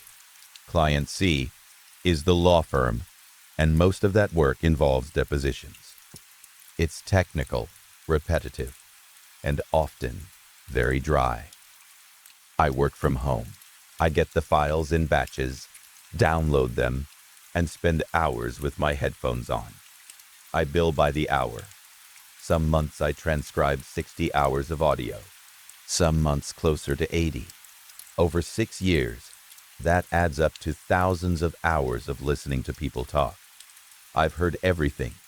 People crying about childhood trauma, couples arguing, witnesses lying, people breaking down mid-sentence, long pauses filled with nothing but breathing and the sound of someone trying to steady themselves. After a while, you stop reacting emotionally. The voices become text. You stop hearing stories and start hearing structure. Your brain shifts into a kind of mechanical mode. The first time I noticed it, I assumed it was my imagination. It was one of Client A's therapy session recordings. A standard session. A patient talking about her mother and some unresolved issues from childhood. The therapist mostly listening, occasionally guiding the conversation. It was normal. I was halfway through the file, typing steadily, when I became aware of something in the background. It wasn't a voice exactly. It was more like the sound someone makes just before speaking, a quiet intake of breath, a small shift in air pressure, like a person leaning forward, ready to say something. I paused the audio and went back a few seconds. I listened again. It was still there, subtle, very low, easy to dismiss. The therapist's office is in an older building. There are hallways, other offices, air vents. It could have been 100 different things. A door opening somewhere down the hall. A vent kicking on. Someone outside the room breathing too close to the door. I noted the timestamp, mostly out of habit, and continued working. I didn't think about it again. A week later, I was transcribing a documentary interview for Client B. The file had been recorded in Knoxville. I know that because the file names include metadata, and I see the location every time I open a folder. The interview was with a woman talking about surviving a house fire. It was emotional but steady. The interviewer barely spoke. Just let her talk. Around 22 minutes into the recording, the woman paused mid-sentence. She was searching for the right word. There was a brief silence, maybe 2 seconds. In that silence, I heard it again. The same kind of breath, not loud, not dramatic, just that subtle intake of air, like someone preparing to speak. I froze. I replayed the segment. I listened closely, adjusting the volume. The quality of the sound felt familiar. The same texture, if that makes sense. The same shape in the background. But no one spoke after it. The woman simply said, "Sorry, I lost my train of thought." The interviewer responded, "Take your time." There was no acknowledgement of anyone else being present. No confusion. No interruption. I sat there for a while with my headphones resting around my neck. I tried to reason it out. Pattern recognition. That's all this was.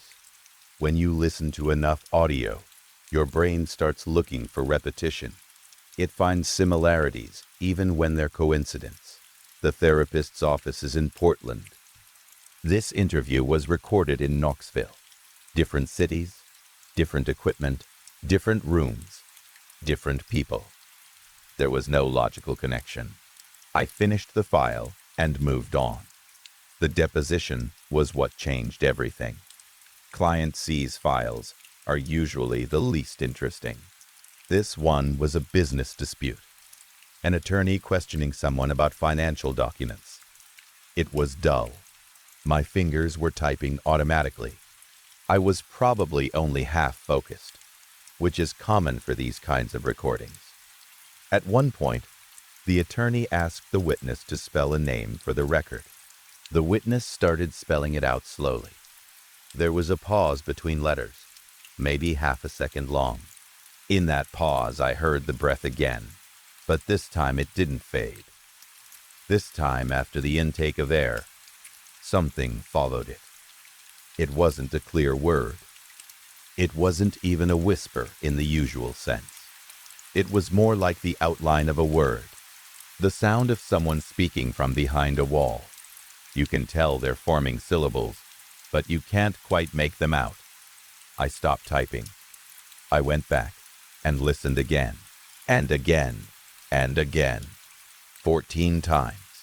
I increased the gain until the background noise became overwhelming. I ran the clip through an equalizer tool online, isolating frequencies, trying to clean up the sound. By the 14th listen, I was almost certain I could make out 2 syllables. I'm not going to write what I think I heard. I've been arguing with myself about it for 2 weeks.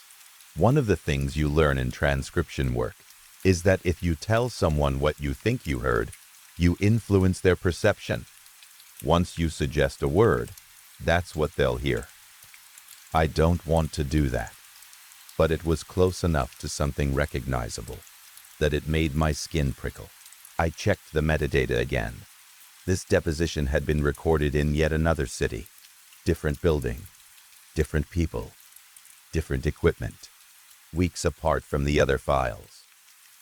The breath was at a different timestamp in each file. It wasn't some export glitch added at the beginning or end. It was embedded naturally in the audio, in different moments of silence. That's when I closed my laptop for the day. I have 43 more hours of audio sitting in my queue. I haven't opened any of it. I've been trying to understand what actually scares me about this. I'm a practical person. I don't jump straight to supernatural explanations. Honestly, the idea of it being a ghost doesn't scare me as much as it probably should. Ghosts, at least, are familiar in a cultural sense. We have stories for them, rules, expectations. What frightens me is the alternative. If this isn't a ghost, if it isn't audio artifact, if it isn't my brain creating patterns where none exist, then it means something else. It means something was physically present in 3 separate rooms, in 3 separate cities, over 3 weeks. Something that none of the people in those rooms seem to notice. Something that stays quiet while people talk about private things, emotional things, legal matters, confessions. Something that waits for silence. Something that almost spoke once. I keep thinking about how microphones work, how they pick up subtle sounds we don't consciously register. A breath across the room, a shift in clothing, the faint scrape of a chair leg. Microphones hear everything. If something was in those rooms, maybe the people didn't notice. But the microphones did. I've spent 6 years listening to people in rooms they believed were private. I've listened to them cry, admit guilt, talk about secrets, whisper things they wouldn't say in public. I never questioned whether anything else was listening. Now I do. What unsettles me the most isn't just that I heard something. It's that I isolated it. I boosted it. I replayed it 14 times. I studied it. If it's real, if it's something that moves quietly between places, something that lingers in the background while people are distracted and vulnerable, then it may not just be listening to them. It might be aware of the person on the other end of the recording. I don't know what's in those 43 hours of audio waiting for me. I don't know if the breath will be there again, and I don't know what it almost said. But the thought that keeps me awake isn't that something might be in those recordings. It's the possibility that whatever made that sound might have noticed the only person who heard it clearly, me, and I don't know what it heard when I listened back. Story 8. Dropkick Murphys' "The State of Massachusetts" is blasting through every speaker in our Toyota Tacoma, and I keep my eyes off my mom, because she's enjoying it too much. I catch her in the rearview mirror anyway. She's smiling, singing like she's at a concert, tapping her palms on the steering wheel in time with the drums. I turn away and stare at the faded blue paint on the passenger door. Then, the woods sliding past in green streaks. The truck is old enough to feel like a family member. We've been driving this same good old boy around for as long as I can remember, and I swear it's been almost 20 years. It's just us, like always. Me in the back seat with half our life stacked around me. Nick in the front passenger seat, my older brother, tall and quiet and always watching the road like he's reading it for signs. Mom driving, Sid, with her hands steady and her mouth moving constantly. And our dog, Dee, Breeze, wedged between luggage and boxes, too big to be comfortable and too young to understand why we're always going somewhere else. Dee's droopy face is hanging out the window, cheeks pushed back by the wind, tongue lolling to the side, his ears flat like soft flags. I stretch my arm over a stack of taped-up boxes and scratch behind his shoulder. His fur is velvet soft. He leans into my hand like he's trying to crawl into my skin. He's only 6 months old, but he already takes up half the back seat. The only reason he fits at all is because we've packed him in like another piece of luggage. Mom is still singing. She's always singing. Sid is an oddly cheery woman, and she has been as long as I've known her. Even after Dad died, and our life turned into what she calls free spirits, she kept that bright, stubborn smile like it was a job. If you meet her for 5 minutes, you'd think we're on vacation. You'd think we're the kind of family that takes road trips for fun. But we aren't. We move all the time. Town to town, city to city, sometimes not even that far. Just from one county to the next, like we're trying to outrun a shadow that knows our address. Everything is always rushed too, like there's a fire behind us that we can't see but can feel on our backs. We'll stay somewhere almost a year if we're lucky, just long enough for me to start recognizing the grocery store layout, just long enough for Nick to find a steady job, just long enough for Mom to act like we're settling. Then something goes wrong. I never know what the something is when it happens. I just watch Mom and Nick go into panic mode. I watch them pack like professionals. Boxes, bags, trash bags full of clothes. Nick moving furniture like it weighs nothing. Mom counting cash and stuffing it into her pockets and purse. Then we're gone, out the door, down the stairs, into the truck. And the place we lived becomes just another address we don't say out loud anymore. I'm not angry at my mom. I love her more than anything. That's the truth, even when the truth is hard. But I don't know how I'm supposed to be anything other than worried about her. When Dad was alive, Mom was private in a quiet, normal way. She'd laugh with us, sit through dinner, watch TV, do the usual family stuff. Then sometimes she'd get hit by something I couldn't name, like a dark cloud only she could see, and she would disappear into her room for days. The door would be closed. The house would get quieter. Dad would handle it. He would bring her food, talk to her gently, keep the world away from her until she came back out.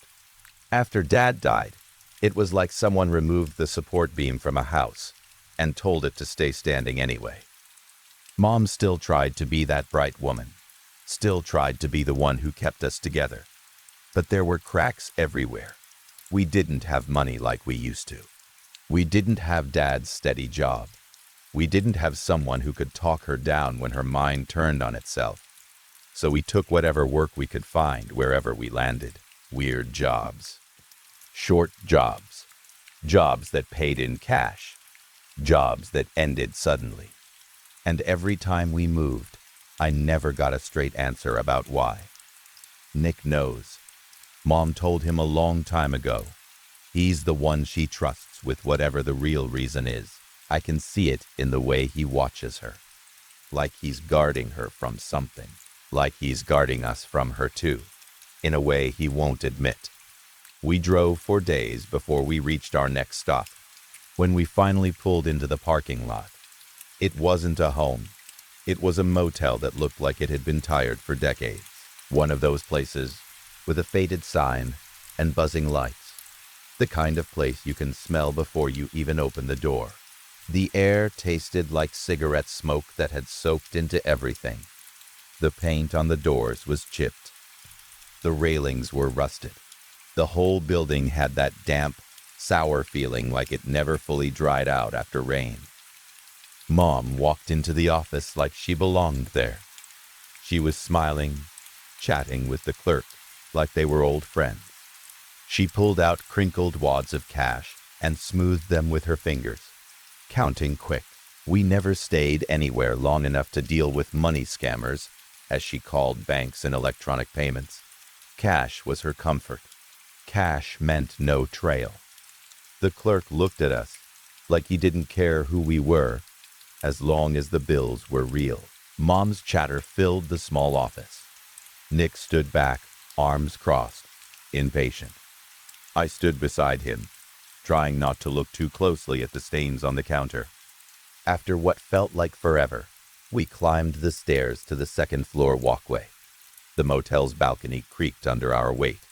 I looked down into the parking lot and then down the row of rooms. That's when I noticed the corner room on the first floor. A woman was there, leaning near the door. She was wearing a short dress and high heels that made her legs look longer than they should.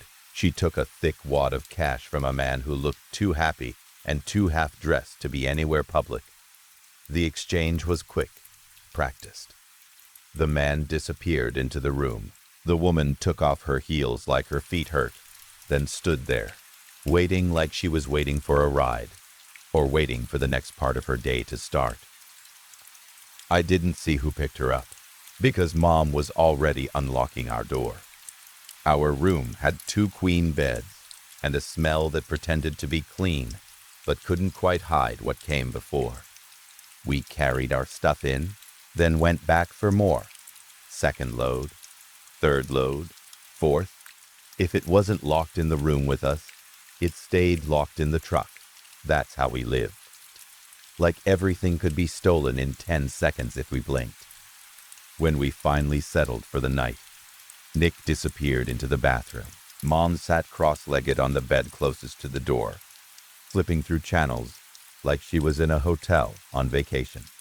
Dee curled on the floor, nose on his paws, eyes heavy but alert. I sat on the other bed, scrolling on my phone, listening to the distant sounds outside. Cars passing, doors shutting, a laugh that sounded too sharp, the low murmur of voices through thin walls. The next morning, Mom's first priority was money. It always was. She dragged Nick and me down to the manager's office, a little cramped room that could barely hold a desk and chair. Nick and I waited outside while Mom talked. She always talked. She could talk her way into anything. After about an hour, a woman named Kim came out and showed us to a supply closet near the office. It was stuffed with cleaning products, mops, rags, and little plastic bottles of harsh-smelling chemicals. I took one look and understood immediately. Mom hadn't found work. She'd found cheap labor. Nick's jaw tightened. Mine did too. We'd been here before. Mom always called it pulling our weight. Like we were part of her plan, but it always felt like we were the plan. We started cleaning rooms that day, stripping beds, hauling laundry, scrubbing bathrooms that weren't ours. It was boring until it was gross, and then it was boring again. The first room Kim sent us into was that corner room I had watched the night before. I felt my stomach twist as soon as we opened the door. The air was thick with perfume and sweat and something sour. Nick didn't react much. He never did. He just started pulling sheets off the bed, like he'd done it 100 times. I lifted a bundle of stained sheets, and a pair of discolored lace panties fell out and landed on the floor. For a second, I just stared at them. Then, surprisingly, I felt relief, more than disgust. Not because it wasn't gross. It was, but because it reminded me there was a line Mom still hadn't crossed. She hustled. She scammed. She lied. I'd watched her find broken furniture by dumpsters, sand it down, paint it, slap a fake authentic letter on it, and sell it for hundreds like it was some rare antique. She was quick on her feet and clever, and she could charm money out of people who thought they were too smart to be fooled. But she never did this. That small relief made me hate myself a little, because what kind of life makes you grateful your mother isn't selling her body? When Mom wasn't making money or managing our next move, she locked herself in the bathroom. It wasn't new. She'd done it when Dad was alive. The habit clung to her like smoke. She'd vanish into one small room and stay there, sometimes for hours, sometimes longer. If Nick or I needed to use the bathroom, we'd go find a public one, or knock and wait, and pretend it was normal. At first, I didn't know why she did it. Then I started hearing the crying. Not soft crying either. The kind that sounds like someone's lungs are collapsing. The kind where you can't catch your breath between sobs. It was like she kept her cheerful mask glued on until she couldn't anymore. And then she'd run into that tiled room to fall apart in private. It made my chest ache in a way I didn't know what to do with. Nick would sometimes go in. I'd hear his voice, calm and low. I could never hear her answers. When he came out, he'd squeeze through the crack of the door and almost always run into me standing there waiting. I would look up at him, hoping he'd finally tell me what was happening, why we kept moving, why Mom was like this. He would always push past me and give me nothing. We cleaned rooms for a few days, and I started noticing the motel routines. Because in places like this, routines are all people have. There was an older man in room 1C who came out every morning around 6 with a cup of coffee, wearing nothing but white underwear and a tired expression. A kid in a beat-up Corolla would deliver a newspaper. The man would take it, tap it against his chest like a salute, and go back inside like it was the most important part of his day. There was the woman from the corner room. In my head, I called her Linda. She kept coming to 9G in that same dress and those same tall heels, always with a different guy. She showed up around 9 or 10 every morning, like it was an appointment. Watching her, I couldn't help thinking we all had our loops. Her loop was men and money and the corner room. Our loop was work and panic and leaving. Then there was Carl, who actually introduced himself as Carl the second day we were there. He started his mornings at 5, right outside the office, with little hand weights and a sweatsuit. He speed-walked laps around the motel, talking to anyone he passed. When you spoke to him, he jogged in place like he couldn't stand still, and the small lift and drop of his blonde toupee bounced with every step. He had a beer belly that didn't seem to change, no matter how many laps he did. Sometimes I wondered if he was running from something too, circling the building over and over, but never going anywhere. Nick took the truck into the nearest town every day for odd jobs. The town was miles away. He'd come back with small amounts of cash, sore shoulders, dirt on his hands. Then, one day he came back with $500. He told Mom and me that a place in town paid him to let them inject him with something. He said it like it was no big deal, like it was just another job. Mom didn't ask questions. She smiled, took the money, and added it to the coffee tin where she kept our cash. That night, everything was fine until it wasn't. During dinner, Nick started holding his stomach. At first, I thought he just ate too fast, but his face went pale in a way that made my throat tighten. Sweat broke out on his forehead, thin and cold. He stared at his plate like he couldn't remember what food was. His hand shook when he lifted his fork, and then he set it down like it was too heavy. By the next morning, the pain was sharper. He tried to stand and folded in half like someone punched him. When he made it to the bathroom, we heard him throwing up through the thin motel walls. When he came out, he looked drained and gray, like his body was running out of something important. The day after that, it got worse. His skin took on a sick yellow tone. Blue veins stood out against his arms. He lay in bed shaking with fever. I pressed my hand to his forehead and jerked it back because it felt too hot, like touching a stove for a second too long. His eyes drifted open and closed, and his voice was weak, barely there. Mom drove him to a clinic with almost every dollar we had. She came back with the same Nick, still sick, and a bottle of antibiotics that didn't look like enough to save anyone. By the fourth day, Nick was barely awake. He only moved to stumble to the bathroom or lean over the trash can. His breathing started to sound wrong, like there was something rattling deep in his chest. His lips were pale and cracked.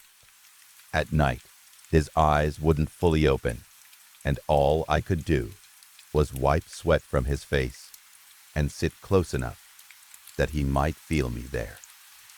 Mom tried to take care of him the best she could, but she did it with a strange calm. She didn't look panicked. She didn't cry in front of us. She moved like a machine, doing what needed to be done. Cold cloth, water, pills, checking his breathing, then back to the bathroom when she thought we weren't watching. For days, she kept that calm face like she was holding it in place with her hands. Then one afternoon, she shut herself in the bathroom and started sobbing harder than I'd ever heard.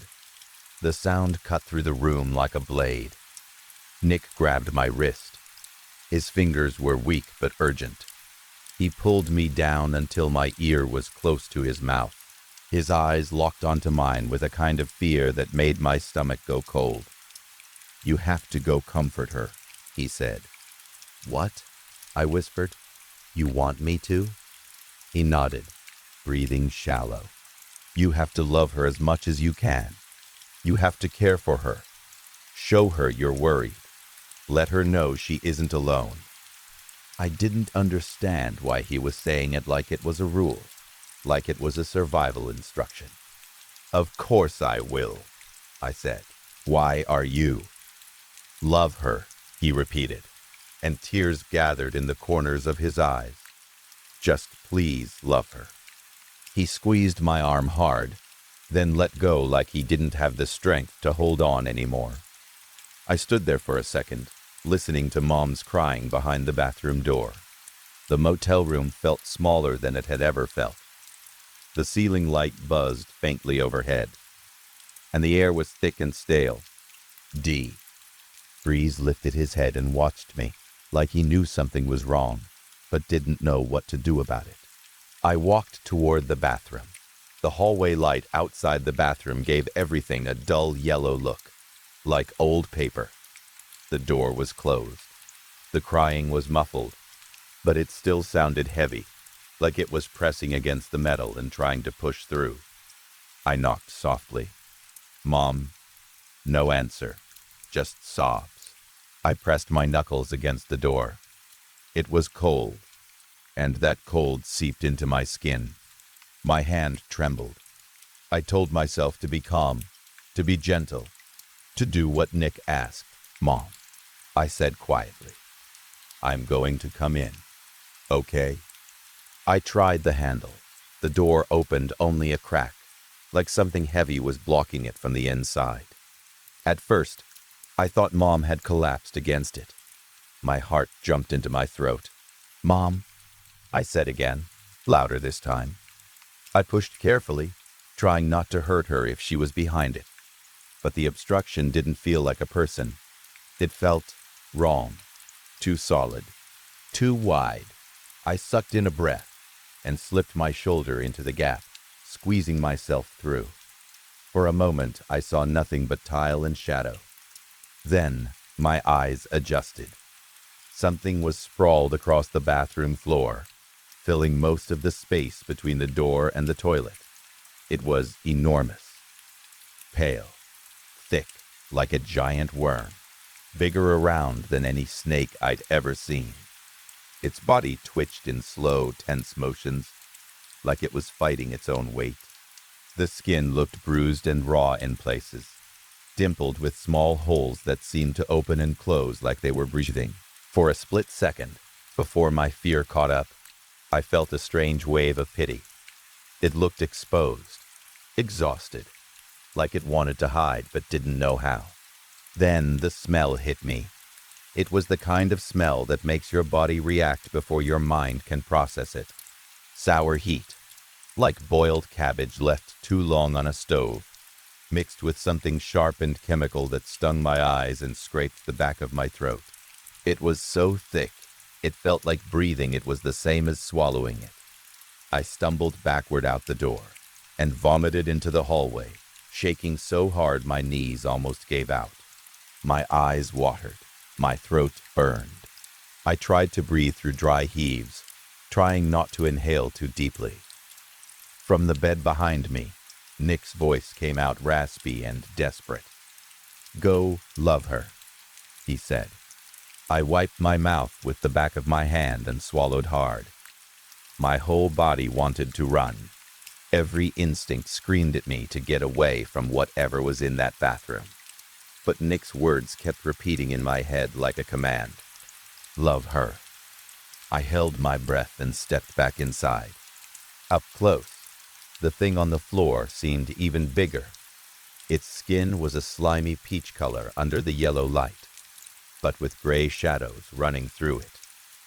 The little holes covering its body leaked a thick gray substance that bubbled slowly, making a faint hissing sound like something reacting to air. It was both liquid and not liquid, like sludge that couldn't decide what it wanted to be. I told myself again, this is Mom. This is still Mom. This has to be Mom. And that thought made no sense. But it was the only way I could keep my feet moving.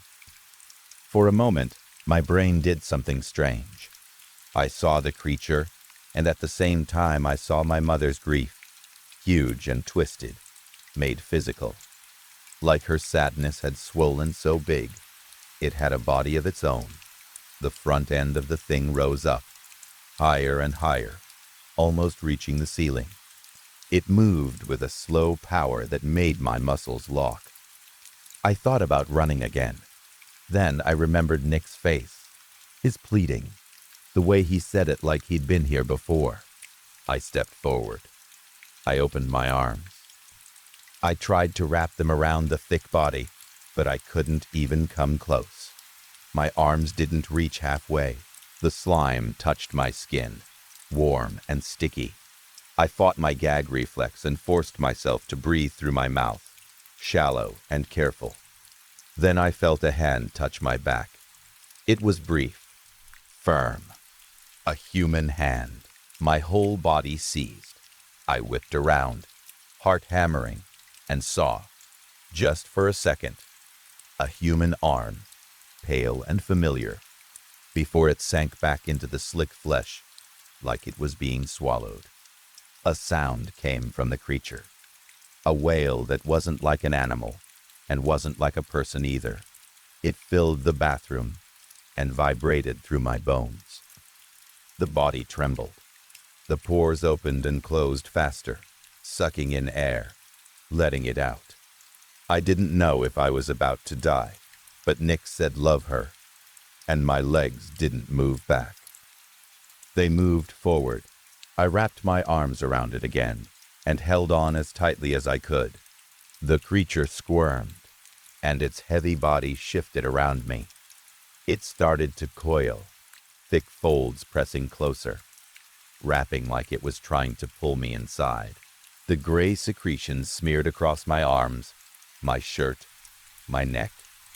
It stuck in a way that felt like suction, like it wanted to cling to me so it couldn't be peeled away. The smell got worse, so much worse. My stomach lurched. I swallowed hard, fighting the urge to throw up again. My eyes squeezed shut as the wet skin pressed against my face and chest. It felt like sinking into a mattress that kept swallowing you deeper. I turned my head to the side just to breathe. The pressure increased and decreased, in a slow rhythm, like the creature was breathing with its whole body, pulling and releasing. I could feel it in my ribs. I could feel it in my teeth. Somewhere, in that horrible closeness, I heard a sound that didn't belong. A song, faint and muffled, like it was coming from far away. Dropkick Murphys again, of all things. A tune threading through the moment, like a thin rope you could hold on to, so you didn't fall all the way. I didn't know if it was real or if my brain was trying to save me by giving me something normal. I held on. Minutes passed. Maybe hours. Time turned into a blur of smell and warmth and pressure. My arms ached. My throat hurt from holding back nausea. My mind kept repeating the same simple thought over and over, like a prayer I didn't choose. This is Mom. This is love. This is Mom. This is love. Eventually, the creature loosened. The coils eased off me slowly, like it was letting me go on purpose. It slid away, heavy and wet, then curled in on itself in the corner, shrinking into a tight shape like it wanted to hide. I took that as permission to leave. I backed out carefully and stepped into the room, shaking so hard my teeth clicked. I was covered in gray slime. My hair felt stiff and sticky. My clothes clung to my skin. I smelled like the bathroom, like the creature, like something rotten and chemical. I sat beside Nick's bed. His breathing was worse, shallow and rough. He looked at me with tired eyes, and there was something in his expression that looked like relief and guilt mixed together. I didn't know what to say. I didn't know what questions I was allowed to ask. Nick reached out and put his hand over mine. He pulled me down until I lay beside him. He held me even though I was disgusting, even though I was shaking, even though I felt like I didn't belong in my own skin anymore. We have to take care of her, he whispered. His voice was weak.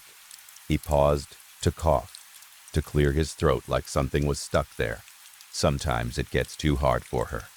Sometimes we leave because she says so, and we don't question it.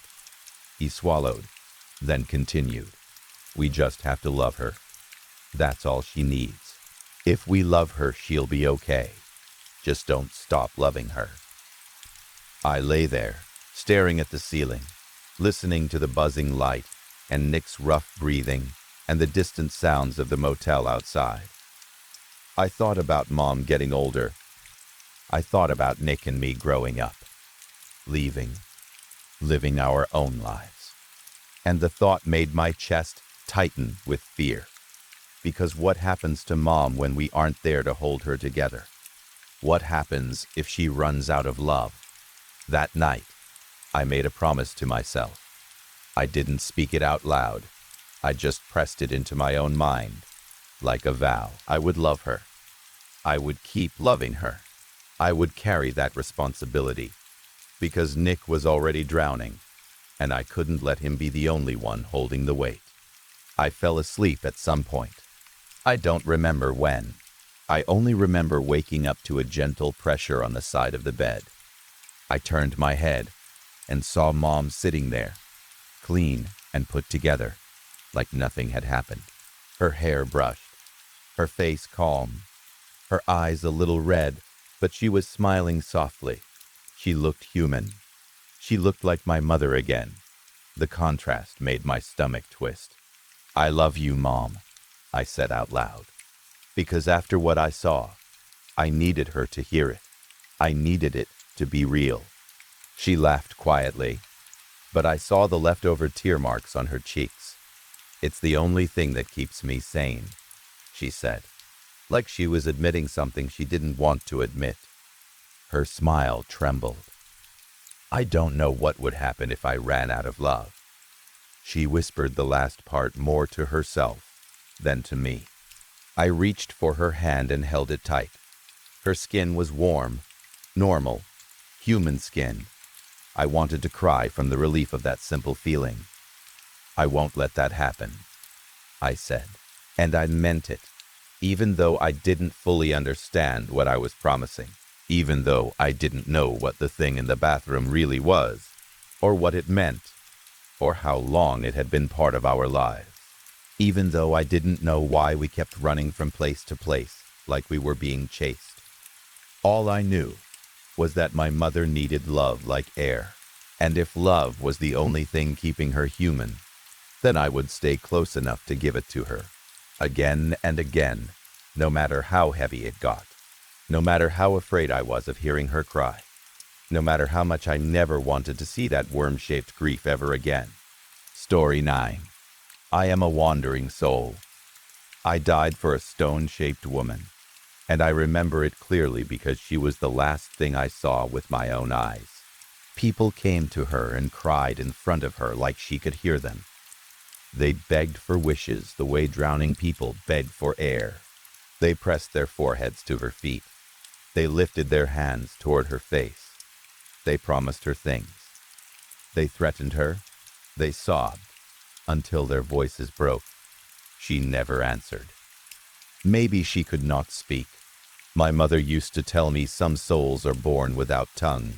She would say it the way adults say strange things to children, like it's a lesson you're supposed to carry with you. Be grateful, she'd say. Be thankful you can talk. Be thankful you can scream. But I don't know what gratitude means when you're standing in front of something that won't move. She didn't move even once. Not an inch. Not a blink. Not a shift of weight. She stood as if she had been poured into that shape and left there to harden forever. She had too many hands to count. Some hands were open. Some were clenched. Every hand gripped a weapon. Tridents, swords, blades I didn't have names for. Her arms fanned out like branches, like a crown made of violence. She looked like a storm turned into a statue, like someone took anger and carved it into a woman. One foot was planted on a man. When I was little, I wondered if he was sleeping. That's what children do. They try to soften the sharp parts of the world, because the sharp parts don't fit inside them yet. I wondered if he was resting under her foot, safe, like someone under a blanket. I know better now, even as a ghost, even as a thought that won't die. I know better. That day was my 4th birthday. People talk about birthdays like they're bright things. Balloons, cake, singing, photographs. But my birthday felt wrong from the start. The air in our house was heavy, like the walls were listening. My parents looked like they hadn't slept. My mother kept wiping her face, as if she couldn't stop sweating, or couldn't stop crying, or maybe both. My father moved in short, quick steps, as if the floor might give way beneath him if he stayed still for too long. They hugged me too tightly. They kept apologizing, over and over, the same words. I didn't understand what they were sorry for, because I was 4. I was small enough that the world still felt like something adults controlled. If they said everything would be fine, then everything would be fine. That's what children are taught, even when it isn't true. In the car, my parents repeated one sentence again and again. Their voices were shaky. Their eyes were too wide. Everything's going to be all right. They said it like a spell. They said it like if they repeated it enough times, the universe would get tired and agree. But their faces told a different story. Sweat made their skin shine. Their hands were tight on the steering wheel and tight on my shoulder. Their breaths came out fast and shallow. They didn't look at each other. They didn't smile. They didn't sing along with the radio. There was no radio. There was only the sound of tires on the road and my mother whispering prayers under her breath, as if she couldn't help it. Then we left the road I recognized. We entered a forest that felt too dark to be real. The trees were tall and crowded together, thick trunks like pillars holding up an invisible ceiling. The sky vanished behind branches. Even the air smelled different. Wet soil, old leaves, something bitter and alive. Animals cried out from deep in the trees, and their sounds bounced around the car like invisible hands knocking on the windows. Bats squeaked and clicked overhead, the sound sharp and fast, like tiny stones being struck together. Somewhere far away, something howled. It didn't sound like a dog. It sounded like a question nobody should ask at night. An owl watched me from a twisted branch. Its head was turned too far, its eyes wide and unblinking. I remember that part clearly, because it looked like it knew why we were there. It looked like it recognized me. Its gaze followed the car, slow and certain, and I remember feeling small in a way I hadn't felt before, like the forest itself had leaned in close to look at me. Then I saw her, the stone-shaped woman. She stood in a clearing where the trees pulled back just enough to make space for her. The ground around her was uneven, packed dirt, scattered with dead leaves. The air felt colder there, or maybe my body was already trying to protect me, turning every sense sharp so I would notice danger. Above her head, the sky opened in a narrow window, and a half-moon hung there like an eye. It was the only clean light in the whole place, pale, thin, quiet, a witness that didn't blink. The moonlight fell on her face and made her look almost alive for a second, like if you stared long enough you might see her chest rise. But she stayed still. She always stayed still. It was strange, going on a picnic at night. That's what my child mind called it, a picnic, because we brought things, because my parents laid out a cloth on the ground, because there were bags and containers and a basket, and my mother told me to sit quietly, and my father told me it would be okay. For a few minutes, I believed them. I believed I was having fun. I remember the texture of the cloth beneath my hands. I remember the smell of food I didn't want because my stomach felt tight. I remember staring at the statue's many hands, counting them like it was a game, because that's what kids do when the adults around them are acting strange. They turn fear into counting. They turn confusion into little tasks they can complete. Then the man arrived. He came out of the trees like he belonged to them, like he was another part of the forest, just shaped differently. His hair hung long past his shoulders, thick and dark. He was wrapped in a towel like he had stepped out of water, but his skin was dry. His body was thin, too thin, like the bones were trying to push through. His beard was gray and long, and around his neck were countless lockets and chains, layered and tangled until they looked like a metallic net. In his hand he carried a randau, a heavy curved blade that caught the moonlight and threw it back in a dull flash. His body was painted dark, the same shade as the stone woman, the same shade as the night behind the trees. The paint covered him so completely that at first it looked like he was made of shadow. Only his eyes stood out, reflecting pale light, like an animal's.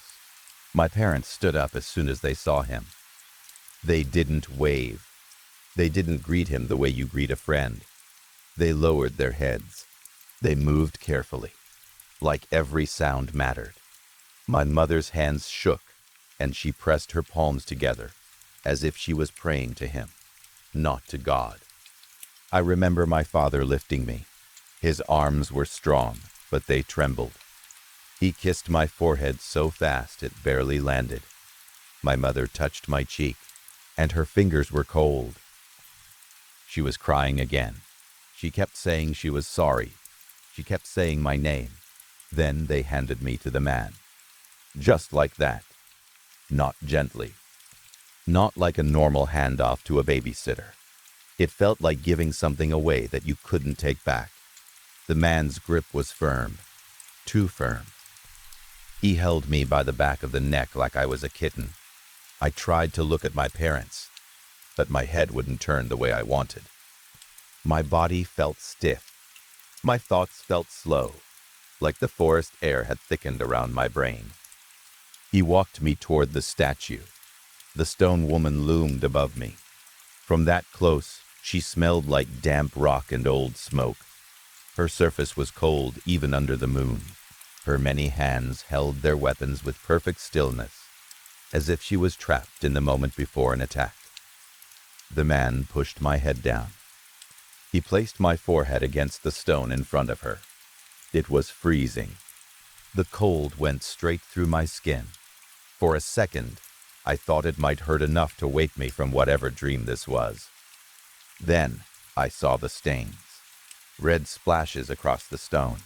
Darker patches that looked old. Fresh streaks too, shining wetly in the moonlight. The smell of iron filled my nose, sharp and metallic, like pennies rubbed between fingers. It was so strong it made my stomach roll. The man leaned close. He whispered in a voice that sounded almost gentle, like he was trying to comfort a frightened child. "Close your eyes, just for a second." And that was the last thing I remember as a living boy. No screaming, no struggle, no clear moment of pain I can describe. Just the instruction, the cold stone, the iron smell, and then everything snapping off like a light. Now I am what's left. A wandering soul, not a person in the way you mean it. More like a memory that kept moving after the body stopped. I don't feel hunger. I don't feel warmth. I don't feel time the way people do. I only feel certain places pulling at me like gravity, and the strongest pull is always here, where she stands in her silence. I watch people come and go. Some arrive with candles. Some arrive with flowers. Some arrive with wide, frightened eyes like they didn't plan to be here but were brought anyway. They kneel. They press their hands together. They whisper wishes. They ask for love, for money, for revenge, for forgiveness. They cry like crying is currency, and she remains silent. Sometimes I wonder if she can't speak. Sometimes I wonder if she doesn't need to. Sometimes I wonder if the silence is the point, if the silence is what makes people keep coming back, desperate to fill it with meaning. I've watched grown men shake as they touch her feet. I've watched women hold babies up toward her face, as if begging her to bless them. I've watched teenagers laugh nervously like it's a joke, until the laughter dies in their throats, and they realize the air here feels different. And I always wait, because every once in a while, another soul arrives. It doesn't happen with every visitor. Most people leave with their bodies intact. Most people go home and sleep, and convince themselves it was just a strange trip into the woods. But sometimes, someone comes who is meant to stay. Sometimes, the forest brings someone back to her. Today, I feel it again. That familiar stirring, like the air shifting before a storm, like the space around the statue tightening. The half moon above her head looks sharper tonight, like it's paying attention. Someone is approaching through the trees. I can't see his face clearly yet, but I can feel his presence the way you feel someone standing behind you in a quiet room. He moves slowly, like he doesn't want to step in the wrong place, like he knows something is wrong but doesn't know how to turn around. He looks about my age, the age I would be if I had been allowed to grow up. For a moment, something inside me that still feels human flutters. Maybe we can be friends. Maybe we can talk in the way wandering souls talk, without tongues, without breath, without sound. Maybe I can tell him what I never understood. Maybe he can tell me why my parents cried on my birthday. Maybe he can explain what kind of woman needs that many hands and that many weapons and still stay silent. Or maybe he won't get the chance. Maybe he'll be asked to close his eyes, just for a second. And then he'll be here with me forever, listening to the wishes, watching the weapons, staring up at the half moon, waiting for the next footsteps to enter the dark forest.